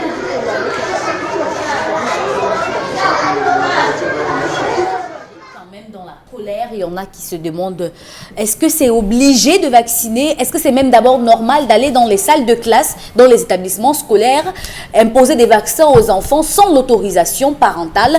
Nous sommes revenus notamment dans le cadre de nos recherches et on s'est rendu compte qu'en France, l'autorisation parentale, c'est pour les 2 parents en cas de vaccin. Et ça, c'est à l'hôpital. Si c'est la maman qui est présente, alors il faudra que le papa ait donné son accord. Si c'est le papa qui est présent, il faudra que la maman donne son accord. Mais si c'est grand-mère qui va vacciner les enfants, papa et maman devraient donner leur accord. Pourquoi au Cameroun c'est spécial? On s'interroge aussi sur la formation que subissent les personnes qui vont sur le terrain pour imposer les vaccins aux enfants. Pourtant, on sait que au mois de mai dernier, le ministre nous a fait comprendre qu'on avait combattu la poliomyélite au Cameroun. Comment est-ce qu'on arrive encore aujourd'hui à refaire les vaccins sans toutefois communiquer là-dessus pour informer les familles sur ce qu'il en est véritablement? Allez, en quelques minutes également, nous allons commenter rapidement ce sujet, madame, messieurs. Et Dominique Audrey, votre appréciation de cette vidéo qui est devenue virale et qui fait de monsieur Mebara et toi, François Xavier, l'homme le plus célèbre du Cameroun pour le moment, parce qu'il impose des vaccins de l'OMS, d'ailleurs des vaccins qu'on ne connaît pas, dont un certain nombre de règles, tout, aux enfants camerounais, aux Camerounais. Peut-être c'est qu'il y a de son droit, mais à un moment donné, comment vous appréciez ça? Pas de son droit. Il est célèbre dans le mauvais sens. Oui. Et il est vraiment Seigneur, médecin. Il est médecin, justement. Je suis vraiment il est à la tête du district de santé. C'est le genre de médecin que lorsque voilà. vous arrivez à l'hôpital, il vous parle, vous mourrez seulement d'AVC. Je suis vraiment désolée. Hein. Je suis désolée, on dira ce qu'on dira, mais j'espère que le père de cet enfant, qu'il était à la maison et que sa femme l'a appelé et qu'il lui a cassé la gueule. Lui, il est qui pour demander qu'un enfant sorte de la salle de classe? Lui, il est qui? Vous vaccinez d'abord les enfants des gens sans la présence de leurs parents par rapport à quoi? Par rapport à quoi? Une mère comme celle-là, un parent comme la dame qu'on a vue en image sont rares. C'est le genre de parents, c'est comme ça qu'on demande aux parents d'être. Si vous n'êtes pas d'accord pour quelque chose, c'est mon enfant. Si c'est la mort, il va mourir, c'est moi qui vais pleurer. S'il est malade, c'est moi qui vais payer les frais d'hôpital. Vous ne m'imposez rien. Donc, il y a lui qui disait que l'enfant sorte de la classe et il y a aussi la voix d'une dame qui était à côté qui disait qu'il faut que l'enfant sorte de la classe. Mon enfant va revenir là-bas. Si mon enfant n'entre pas dans la salle de classe là, que j'ai payé, personne ne va aller à l'école. Personne ne va fréquenter. Il n'y aura pas. Je vais vous gêner. Et mon enfant va fréquenter. Oui. Parce qu'à un moment, on est obligé de se dire que les gens emploient la violence parce qu'ils ont eu l'habitude que les gens reculent. Non, nous on ne veut pas les problèmes vraiment. Papa, tu es fort, tu as gagné. Mais sauf que lorsqu'il s'agit de votre enfant, on devient autre chose.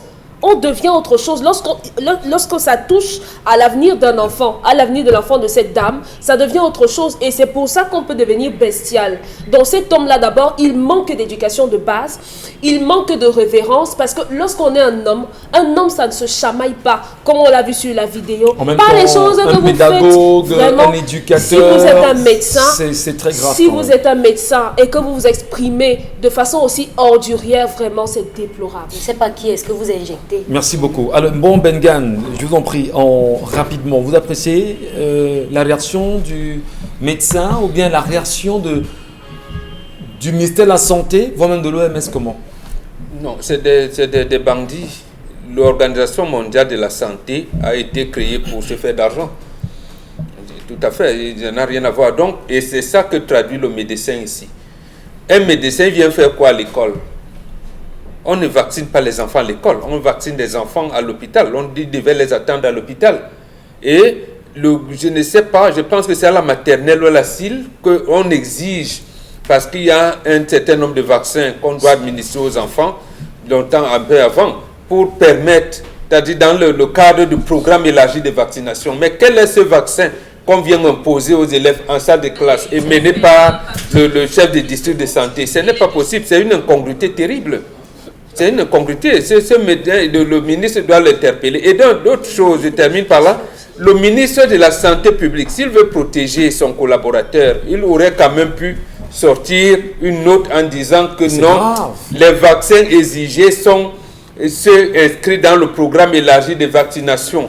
Pour tout autre vaccin, veuillez attendre les directives du gouvernement et tout. Mais non, quand il se comporte ainsi, ça veut dire qu'en fait, qu'il y a une mafia quelque part, un lobby, qui veut prendre nos enfants comme cobayes. Mais qui doit savoir qu'est-ce qu'il y a dans les vaccins? Et il faut bien sûr préciser, mon Médiane, que la question du vaccin qui se pose aujourd'hui n'est pas loin de cette problématique posée il y a environ 3 semaines, un mois aujourd'hui, où les filles, un peu plus des filles de 9 ans, à partir de 9 ans, dans les écoles primaires, si vous voulez. Le cancer du col de l'utérus. Voilà, sur la question du cancer du col de l'utérus, où ces enfants risquent également d'avoir des vaccins sans l'accord parental. Est-ce que les parents camerounais devraient rester muets devant une situation comme celle-là, qui quand disent même? à leurs enfants de refuser? Si on vous oblige, qu'on vous chasse, vous rentrez.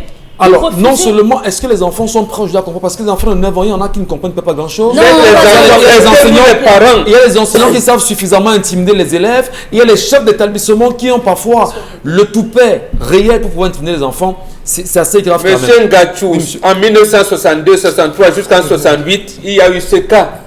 Et aujourd'hui, vous rencontrez certains mamans et certains papas vont vous dire, les femmes, nos mamans qui ont entre 65 et 75 ans, il y en a qui sont victimes des cancers du col de l'utérus du fait des vaccins, les vaccins qu'on leur avait administrés à l'école à l'époque. Et parce qu'on venait faire l'expérimentation sur eux. Aujourd'hui, nous aurions quand même dû entendre que l'ordre des médecins puisse se terminer.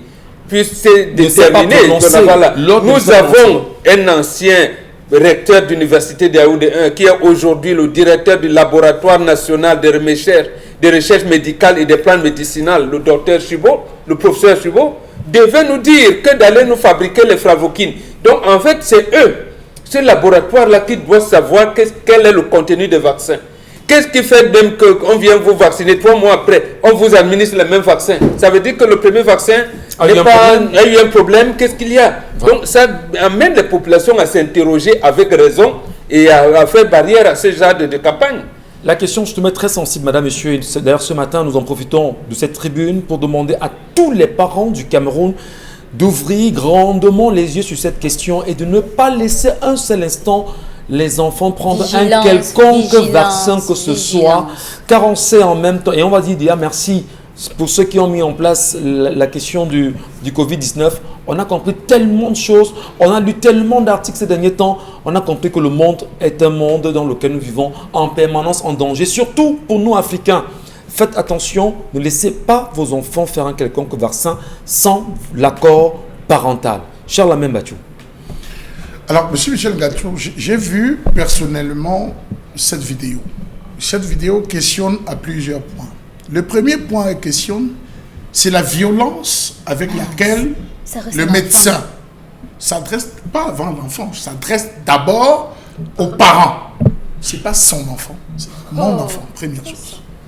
Deuxième chose, la violence et toute la chorégraphie qui entoure devant les enfants dont il est censé... comment on dit, on flatte. Quand vous allez même chez le pédiatre, même on dit, l'enfant prend le bonbon, il prend le bonbon, on cause. Il y a les tables de jeu. Il y a les tables de jeu, on explique. Les enfants dans qui il a l'affaire, ce sont pas, c'est plus des doum, comme on disait, des doumkov, c'est des enfants qui devront rentrer. Apparemment, on nous a dit que la poliomyélite n'est pas bien, on nous a dit que ça peut provoquer comme ça et qu'on va nous vacciner. Il est d'une barbarie. Et cette attitude questionne, et je rentre à l'époque du Covid, n'y a-t-il pas une sorte de rétribution après avoir vacciné un certain nombre d'enfants? Pourquoi une telle violence à l'endroit du parent? Mais M. Michel Ngachou, c'est une femme. Elle doit rendre compte à son mari. Le mari détient dans toutes les maisons. Elle n'est pas mariée au père de l'enfant. Si vous avez suivi la vidéo plus loin, elle dit sachez qu'il y a des enfants qu'on a déjà vaccinés, que nous avons fait qui respectent le calendrier de vaccination. Ne vous en précipitez. Voilà, vous avez suivi. Et il a dit que c'est justement la deuxième phase en fait. Alors, je vais te dire, M. Michel Ngachou, qu'à notre époque, on faisait quand même des coupons où on copiait au tableau. bonjour, chers parents. Juste vous dire, nous on copiait au tableau. Aujourd'hui on fait les coupons pour donner, mais nous on copiait au tableau. On rentrait dire que voici ce que la maîtresse a dit qu'on copie. Tu lis avant de viser et je repars à l'école. Donc j'estime, nous ne sommes pas contre, parce que là je peux vous rassurer que à l'immédiat vous allez voir les bureaux et les cabinets de Manaouda, Malachi qui vont se lever pour dire que sur le 10-12, non, nous ne sommes pas contre, mais nous sommes contre la méthodologie et la méthode employée. Non, nous sommes contre des vaccins sur des enfants sans l'accord parental. C'est là, je parle de la méthode. Voilà. Il faudrait qu'il y ait une méthode. Et la méthode, c'est informer les parents. Si vous rencontrez un parent qui s'oppose, là, M. Michel Ngachou, il ne s'oppose pas contre l'école dont il a versé de l'argent, mais il s'oppose contre la procédure que vous avez employée pour venir vacciner son enfant qu'il peut déjà lui-même personnellement avoir vacciné. Maintenant, il faut rassurer les parents. Ce n'est pas aujourd'hui. C'est pas aujourd'hui que les vaccins posent un problème en Afrique. Bambogla dit que celles qui se sont fait vacciner entre 70 et 75 ont toutes été stériles et ont porté des cancers du col de l'utérus. Il est question pour les responsables d'organiser une campagne. Tous les lycées aujourd'hui ont rassemblé à travers l'APEE les parents pour essayer de leur faire comprendre et expliquer un ensemble de choses. On procède par un enregistrement. Si tel n'est pas le cas, M. Michel Ngachou, j'estime que là, ce médecin fait fort. Et il a été convoqué. Vous le savez, il a été convoqué. En ce moment, il est en réunion avec en ce moment où nous parlons, justement, il est en réunion avec le gouverneur de la région. Il a d'abord été convoqué à la PJ. Non, il n'a pas été convoqué. Je l'ai eu hier soir au téléphone, nous avons échangé. Il m'a dit n'avoir reçu aucune convocation. Donc, il faut bien qu'on soit d'accord. Mais ce matin, il faut préciser ce matin qu'il est en réunion avec le gouverneur de la région du littoral sur cette question qui est d'une sensibilité extraordinaire. Allez, poursuivons. Qu'il fasse juste attention, monsieur, qu'il fasse. Que les équipes qui descendent fassent juste attention parce qu'il y a des barbares. Donc, je vous dis qu'il y a des barbares sur le terrain. Je voudrais préciser qu'il y a un autre vidéogramme qui tourne sur Internet depuis pratiquement 2 jours. Un enfant qui dit avoir 15 ans et qui est dans l'équipe de vaccination contre la poliomyélite. Il vaccine. Il dit qu'il n'est pas dans une classe d'examen. Il dit c'est des gouttes. Bon, d'accord, que ce soit des gouttes. Il a 15 ans. Quelle formation a-t-il eu? Je le disais encore ce matin sur l'antenne de la radio que dans mes démarches, dans mes balades à Dedo hier, nous avons vu justement ces jeunes, ces enfants, des enfants justement qui allaient frapper aux portes pour dire c'est pour des vaccins justement, etc. C'est très dangereux. Karine, nous vous écoutons pour le deuxième sujet. Oui, deuxième sujet, on s'intéresse à la ministre Célestine Ketia Cortés qui a fait les frais de la brigade anti-sardinat ce week-end à Paris dans une vidéo qui fait le tour de la toile. On voit que c'est dans une paroisse que la ministre de l'Habitat a été retrouvée en compagnie de sa famille. Elle a été taxée de diable, de démon, accusée d'être parmi les commanditaires des assassinats dans le Nozo, se demandant ce que la ministre faisait dans la maison de Dieu. En tout cas, on vous permet d'écouter et regarder cette vidéo. Monsieur le curé, vous avez le diable dans la maison. Vous avez le diable dans la maison, monsieur le curé. Vous avez le diable dans la maison. Monsieur le curé, vous avez le diable. Vous avez le diable dans la maison. Cette famille tue les gens. Vous avez le diable dans la maison. Cette famille, c'est les assassins. Cette famille, c'est les assassins. Vous avez le diable dans la maison. Vous avez le diable dans la maison. Cette famille verse le sang des Camerounais. Vous avez le diable dans la maison à l'église. Monsieur le curé, vous avez le diable. Vous avez le diable dans la maison. Cette famille, vous avez le diable dans la maison.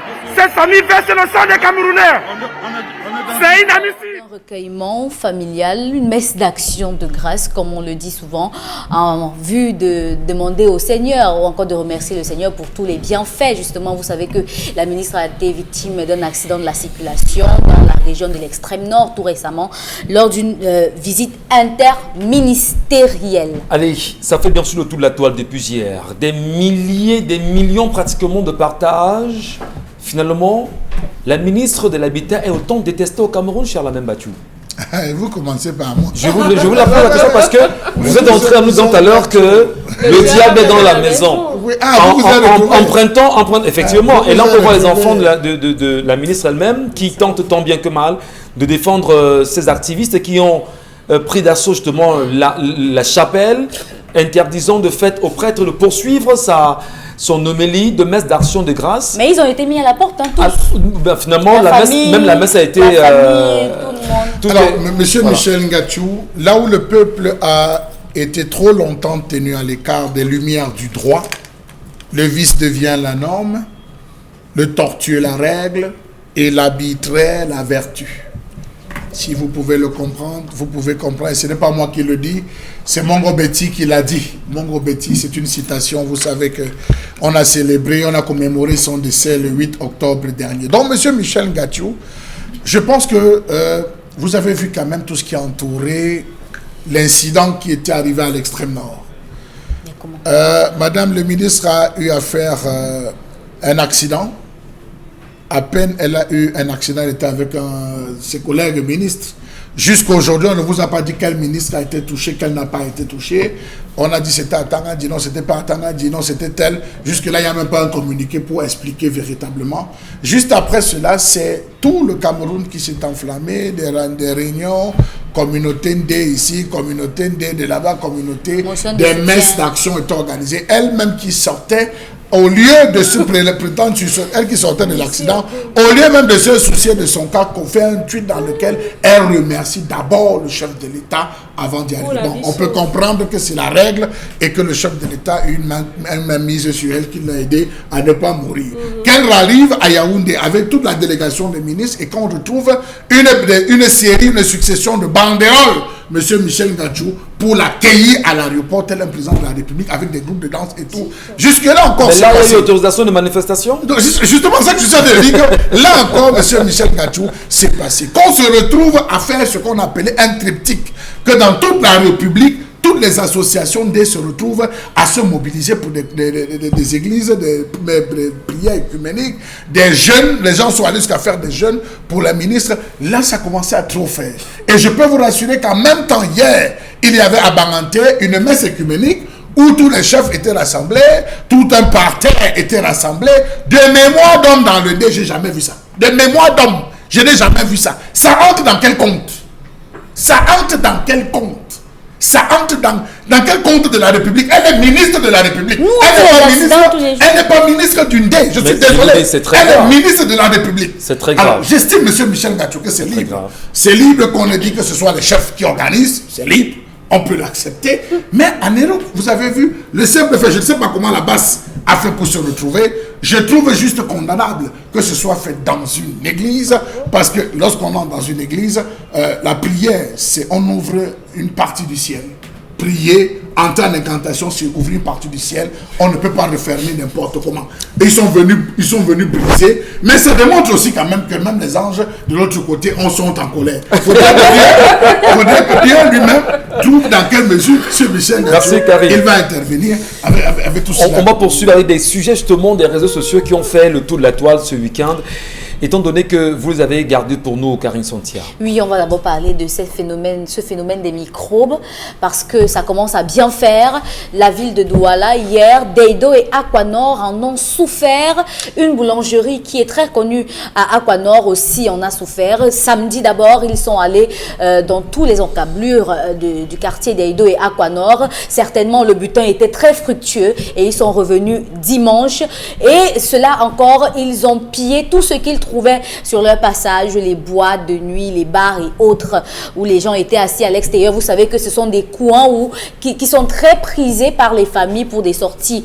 Et le week-end, encore des sorties. Et vous vous rappelez que, notamment, les citoyens disent qu'on paye souvent les policiers qui viennent faire la ronde là-bas, 1000 francs, 1500 francs pour qu'ils fassent le contrôle et protègent les citoyens qui sont de ce côté-là. Sauf que hier, on n'a pas vu la police se déployer sur le terrain. Dans les images, vous voyez que... Non, mais là, quand même, l'image qui est en train de suivre, vous verrez quand même une voiture de police passer par là.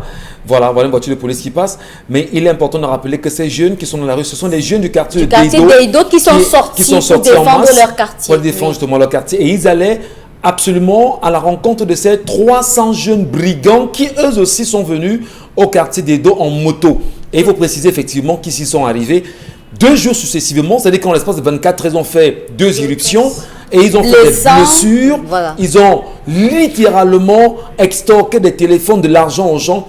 Et on va dire, ça fait en 3 jours simplement, on a connu le cas de Ndokoti également. C'était quoi, c'était Ndokoti? C'était Sikam, Ange Raphaël. Effectivement. Le jour qui suivait, Ndok Baba, le jour qui suivait, effectivement, on a eu ce cas-ci. Non, pas cette image-là. Nous sommes revenus justement sur. Voilà. Et c'est assez compliqué. Je voudrais justement donner la parole de Dominique Audrey. Justement, là-dessus, on interpelle qui? La délégation générale à la Sûreté nationale? L'armée? La gendarmerie? Qu'est-ce qu'ils font? Où sont-ils? Qui est-ce qu'on Où sont-elles? interpelle lorsque les partis politiques prévoient de faire des marches? Je veux savoir. Je veux dire que qui descend sur le terrain lorsque les gens décident de marcher, de faire des revendications? Ce sont les mêmes personnes qui doivent descendre parce qu'on met généralement les marches revendicatives sous la coupole de l'insurrection, de troubles à l'ordre public et tout. Donc, par analogie, ces garçons aussi troublent l'ordre public. Donc, les personnes qu'on envoie avec les chars et les Mami Wata et autres là doivent être là sur le terrain. Moi, je ne sais même pas qui fait quoi dans ces choses-là, tellement ils sont mélangés. Donc, que chacun fasse son travail. Très bien. Mbonboaka dit que ce sont des microbes qu'on a cultivés. Et quelqu'un de demander, est-ce qu'on cultive les microbes? Oui, en laboratoire, on fait la culture microbienne. Donc, on a fabriqué ces monstres-là. Et aujourd'hui, nous tous, on en fait les frais. Tant qu'on ne se ressaisit pas et qu'on ne reprend pas les choses en main, Monsieur Mbachou l'a dit, bientôt, ils viendront vous trouver dans vos grandes maisons. Avec des barrières. Une virgule, Chalamel. Oui, monsieur Michel Gachou, je ne le souhaite pas, mais je sais que ça va arriver à Bonamou Sadi, dans les zones de Denver, dans les zones de... Non, Bonanjo, ce sera peut-être le dernier, parce que plus à la dernière fois, à Ndokoti, c'était 100, 150, 200. Donc le groupe ils sont en train de s'agrandir. Ils recrutent. Je ne sais pas s'ils recrutent ou comment ils font, parce que quand même, c'est étonnant. Lorsque, une semaine avant que le 22 septembre, les gars ne marchent, on a infiltré les Bensikineurs. Alors, on a infiltré les Bensikineurs. Il y a eu des agents de renseignement qui étaient sur le terrain pour se rassurer que l'équipe du MRC, personne ne va rentrer et tout le consort. Et qu'on se peine à décrier sur ce plateau tout ce qui est en train d'arriver. Vous ne savez pas le mal qu'ils ont fait entre Bokom. Je prends bien Bokom.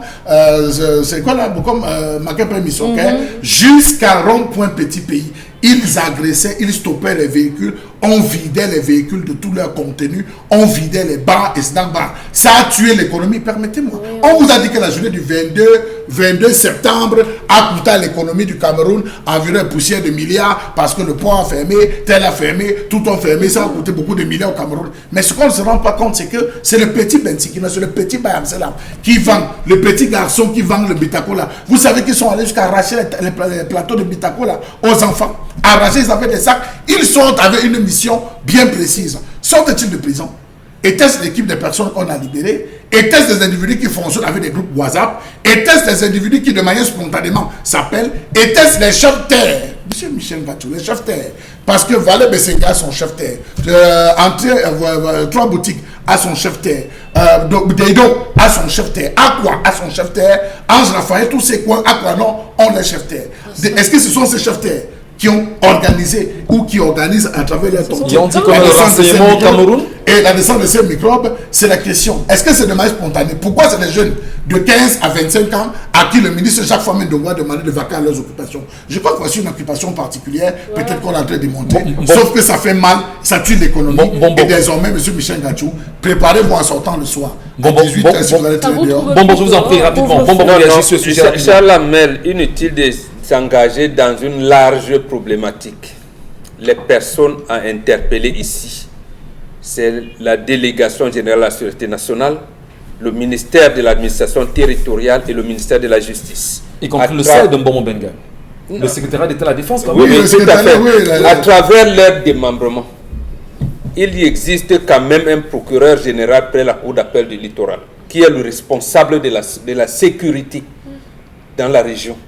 Il a les procureurs de la République dans tous les tribunaux, les juges d'instruction. Où sont-ils, ces personnes? Ils étaient dans un snack bar. Voilà. Ils étaient dans un snack bar en train de boire, on les a pris. 3 magistrats. J'étais dans un snack bar où on a déchiré littéralement la main du vigile qui essaie de s'opposer. On l'a déchiré la main. Voilà. Je peux pas citer. Nous avons 6 sous-préfets dans le Vouri. C'est eux qu'on doit interpeller.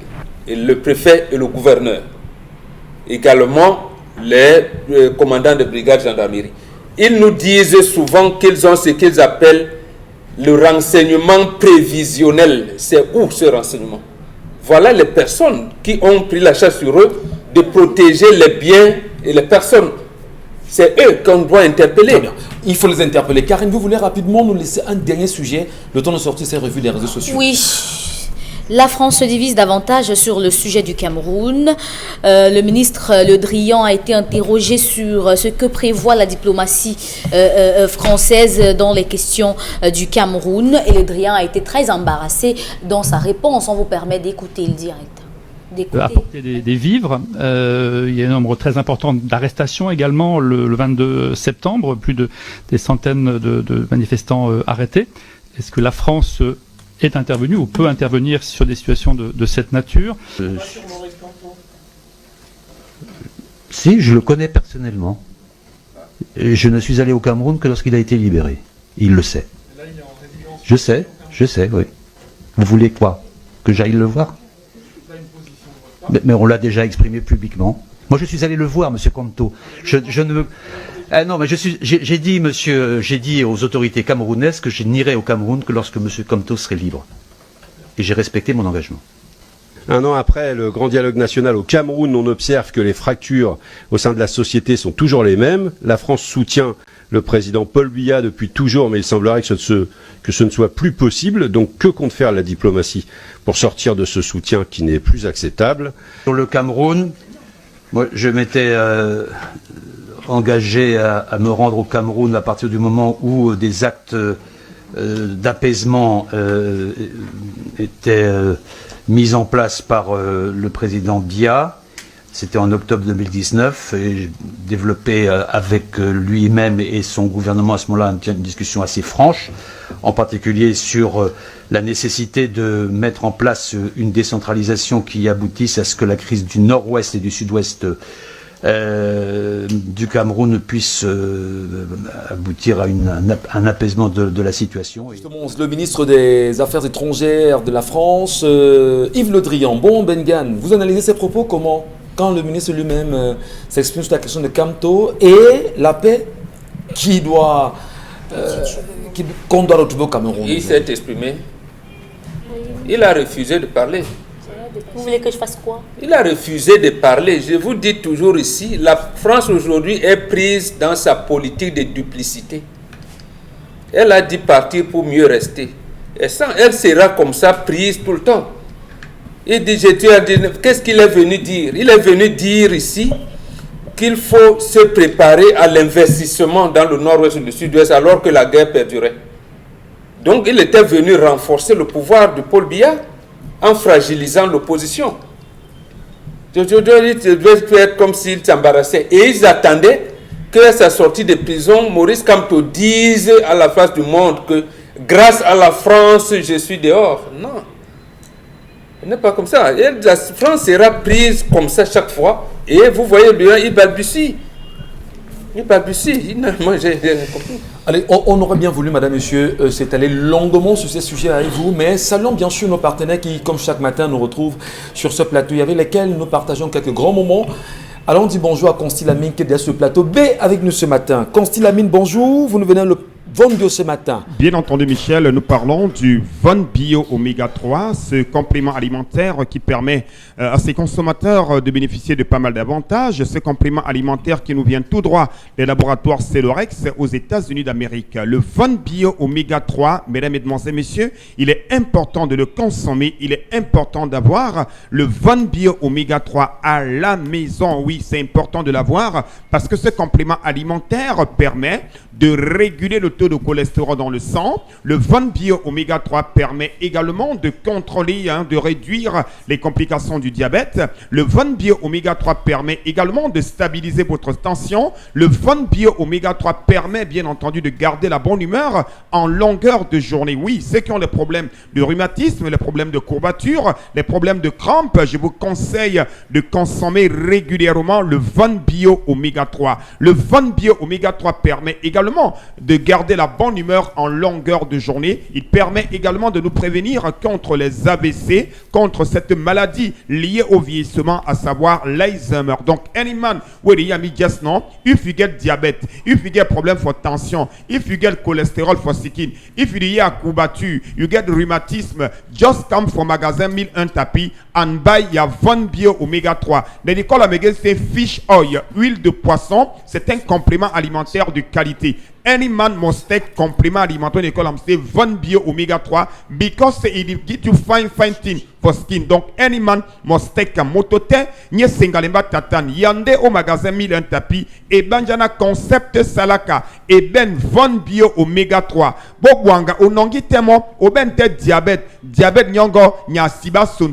O ben te problème ya tension, problème ya rhumatisme, problème ya crampe, nongonde Von Bio Omega 3, votre complément alimentaire en vente au magasin 1001 tapis. On parle également d'un lait de toilette pour diabétiques. Ce lait de toilette qui permet d'embellir la peau des diabétiques, ce lait de toilette qui permet de protéger la peau des diabétiques, ce lait de toilette qui permet bien entendu de nourrir davantage la peau des diabétiques. Alors je conseille bel et bien à tous nos amis diabétiques qui nous écoutent ce matin, quelle que soit votre ville, quel que soit le pays, quel que soit le quartier, appelez le numéro du concept Salaka qui s'affiche au bas de l'écran et commandez dès à présent votre lotion des diabétiques. Oui, Von Bio Lotion qui est en vente au magasin 1001 tapis au prix de 6 000 francs votre lait de toilette pour diabétique. Quant au Von Bio Omega 3, vous l'avez à 6 000 francs pour une boîte de 30 gélules. Et puisqu'on parle de tension, puisqu'on parle de compléments alimentaires, je rappelle également à tous nos téléspectateurs que le magasin 1001 tapis dispose désormais des tensiomètres. Oui, pour ceux-là qui veulent prendre leur tension régulièrement, pour ceux-là qui veulent bien entendu avoir une idée claire sur leur tension, vous avez également des tensiomètres de qualité, des tensiomètres d'origine, des tensiomètres qui sont en vente au magasin 1001 tapis. Et nous allons conclure cette présentation de ce matin tout en rappelant à tous nos téléspectateurs que la pommade contre les hémorroïdes est toujours en vente au magasin 1001 tapis. Et ceux qui en souffrent, vous connaissez que ceux qui en souffrent, venez au magasin 1001 tapis et achetez cette pommade contre les hémorroïdes qui permet d'éradiquer totalement le problème des hémorroïdes. Des milliers de personnes ont retrouvé le sourire en utilisant la pommade contre les hémorroïdes. Très bonne journée à tous et à toutes. Merci. Et n'oubliez pas, vos tensiomètres sont en vente à des prix très très dérisoires. Merci beaucoup Constille Lamine, merci infiniment pour ce moment de vente encore ce matin et merci d'être passé par là. On souhaiterait bien peut-être vous garder un moment, oui, mais le temps pour nous rapidement de faire un petit trait sur la question de Cameco aujourd'hui qui en réalité devrait rentrer dans ses pleins services avec ce nouvel avion, si on va le dire ainsi. Oui, on peut parler de plein service. Bon, peut-être vous louez, vous partez loin les vols régionaux. Peut-être Sicam, on peut vous n'aimez pas Cameco? C'est pas une affaire. Vous ne voulez pas revoir Cameco? On nous a dit que Cameco nous a dit Cameroun d'abord, mais aussi Cameroun. Ou non pas des avions. C'est l'étoile du Cameroun. Non, cher ami. Ils ont commencé le à gouvernement, le renouveau a tout détruit en matière de transport. Il n'existe pas de transport maritime. Il n'existe pas de transport ferroviaire. Il n'existe pas de transport routier. Il n'existe pas de transport aérien. Vous parlez de quoi?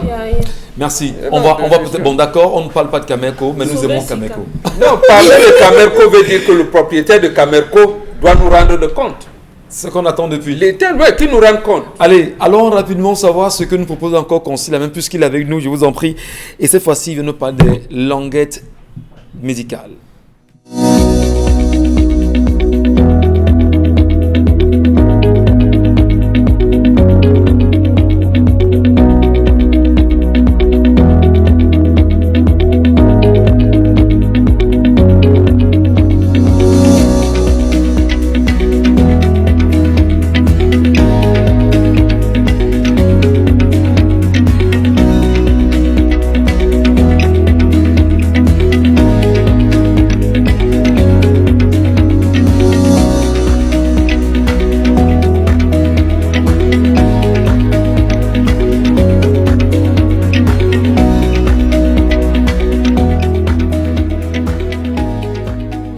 Ces languettes médicales, Constille Lamine, vous nous dites justement qu'il faut absolument les avoir. Où les trouver? Alors, il faudrait, bien entendu, tu l'as si bien dit, il faudrait absolument avoir ces languettes médicales. C'est important de les avoir à la maison. C'est important, bien entendu, de les utiliser de temps en temps. Ces languettes médicales dont on a vu le spot tout à l'heure, c'est donc la même chose que j'ai sur ce plateau. C'est question de montrer à nos téléspectateurs que le concept Salaka ne vend pas n'importe quoi. Nous ne vendons que la qualité et rien que la qualité. Alors, ces languettes médicales sont en vente au magasin 1001 Tapis. C'est à Douala, au Cameroun, en face du Palais d'Ika, à l'entrée de la rue Mermoz. C'est dans ce magasin que vous avez bien entendu ces languettes médicales. Comme le spot le montre de plus en plus, ça permet d'éliminer les douleurs au niveau de la plante du pied. Les languettes médicales nous permettent d'avoir une plante du pied toujours en très très bonne santé. Donc ceux qui ont des douleurs à la plante du pied, alors venez au magasin 1001 Tapis, c'est à Douala au Cameroun, et achetez votre languette médicale qui est actuellement en pleine promotion. Au lieu, bien entendu, de 8 000 qui est le prix normal, au lieu de 6 500 francs le prix de promotion, vous avez la paire de languettes médicales à 6 000 francs du côté, bien sûr, du magasin 1001 Tapis. Avec le concours de la réalisation, nous allons encore vivre en direct ces images à la télé. Question de montrer à tous nos téléspectateurs les bienfaits des languettes médicales. Oui, regardez bien entendu comment ça se taille, comment ça s'adapte selon la pointure de tout un chacun. Regardez comment le monsieur le met à l'intérieur de sa chaussure. Ah ben oui, hein, il peut désormais très très bien marcher. Il est important de venir au magasin 1001 Tapis et de commander sa paire de languettes médicales qui est en vente au prix de 6 000 francs. C'est la double réduction. Et je rappelle que nous livrons dans tout le Cameroun, et donc ceux qui ont besoin, que ce soit la languette médicale, que ce soit le correcteur de posture, que ce soit le Von Bio Oméga 3, que ce soit bien entendu le Earlysap, tous ces articles sont en vente au magasin 1001 Tapis par le concept Salaka. Les modalités de livraison pour ceux qui ont besoin de commander leur languette médicale, alors appelez le concept Salaka, quelle que soit la ville,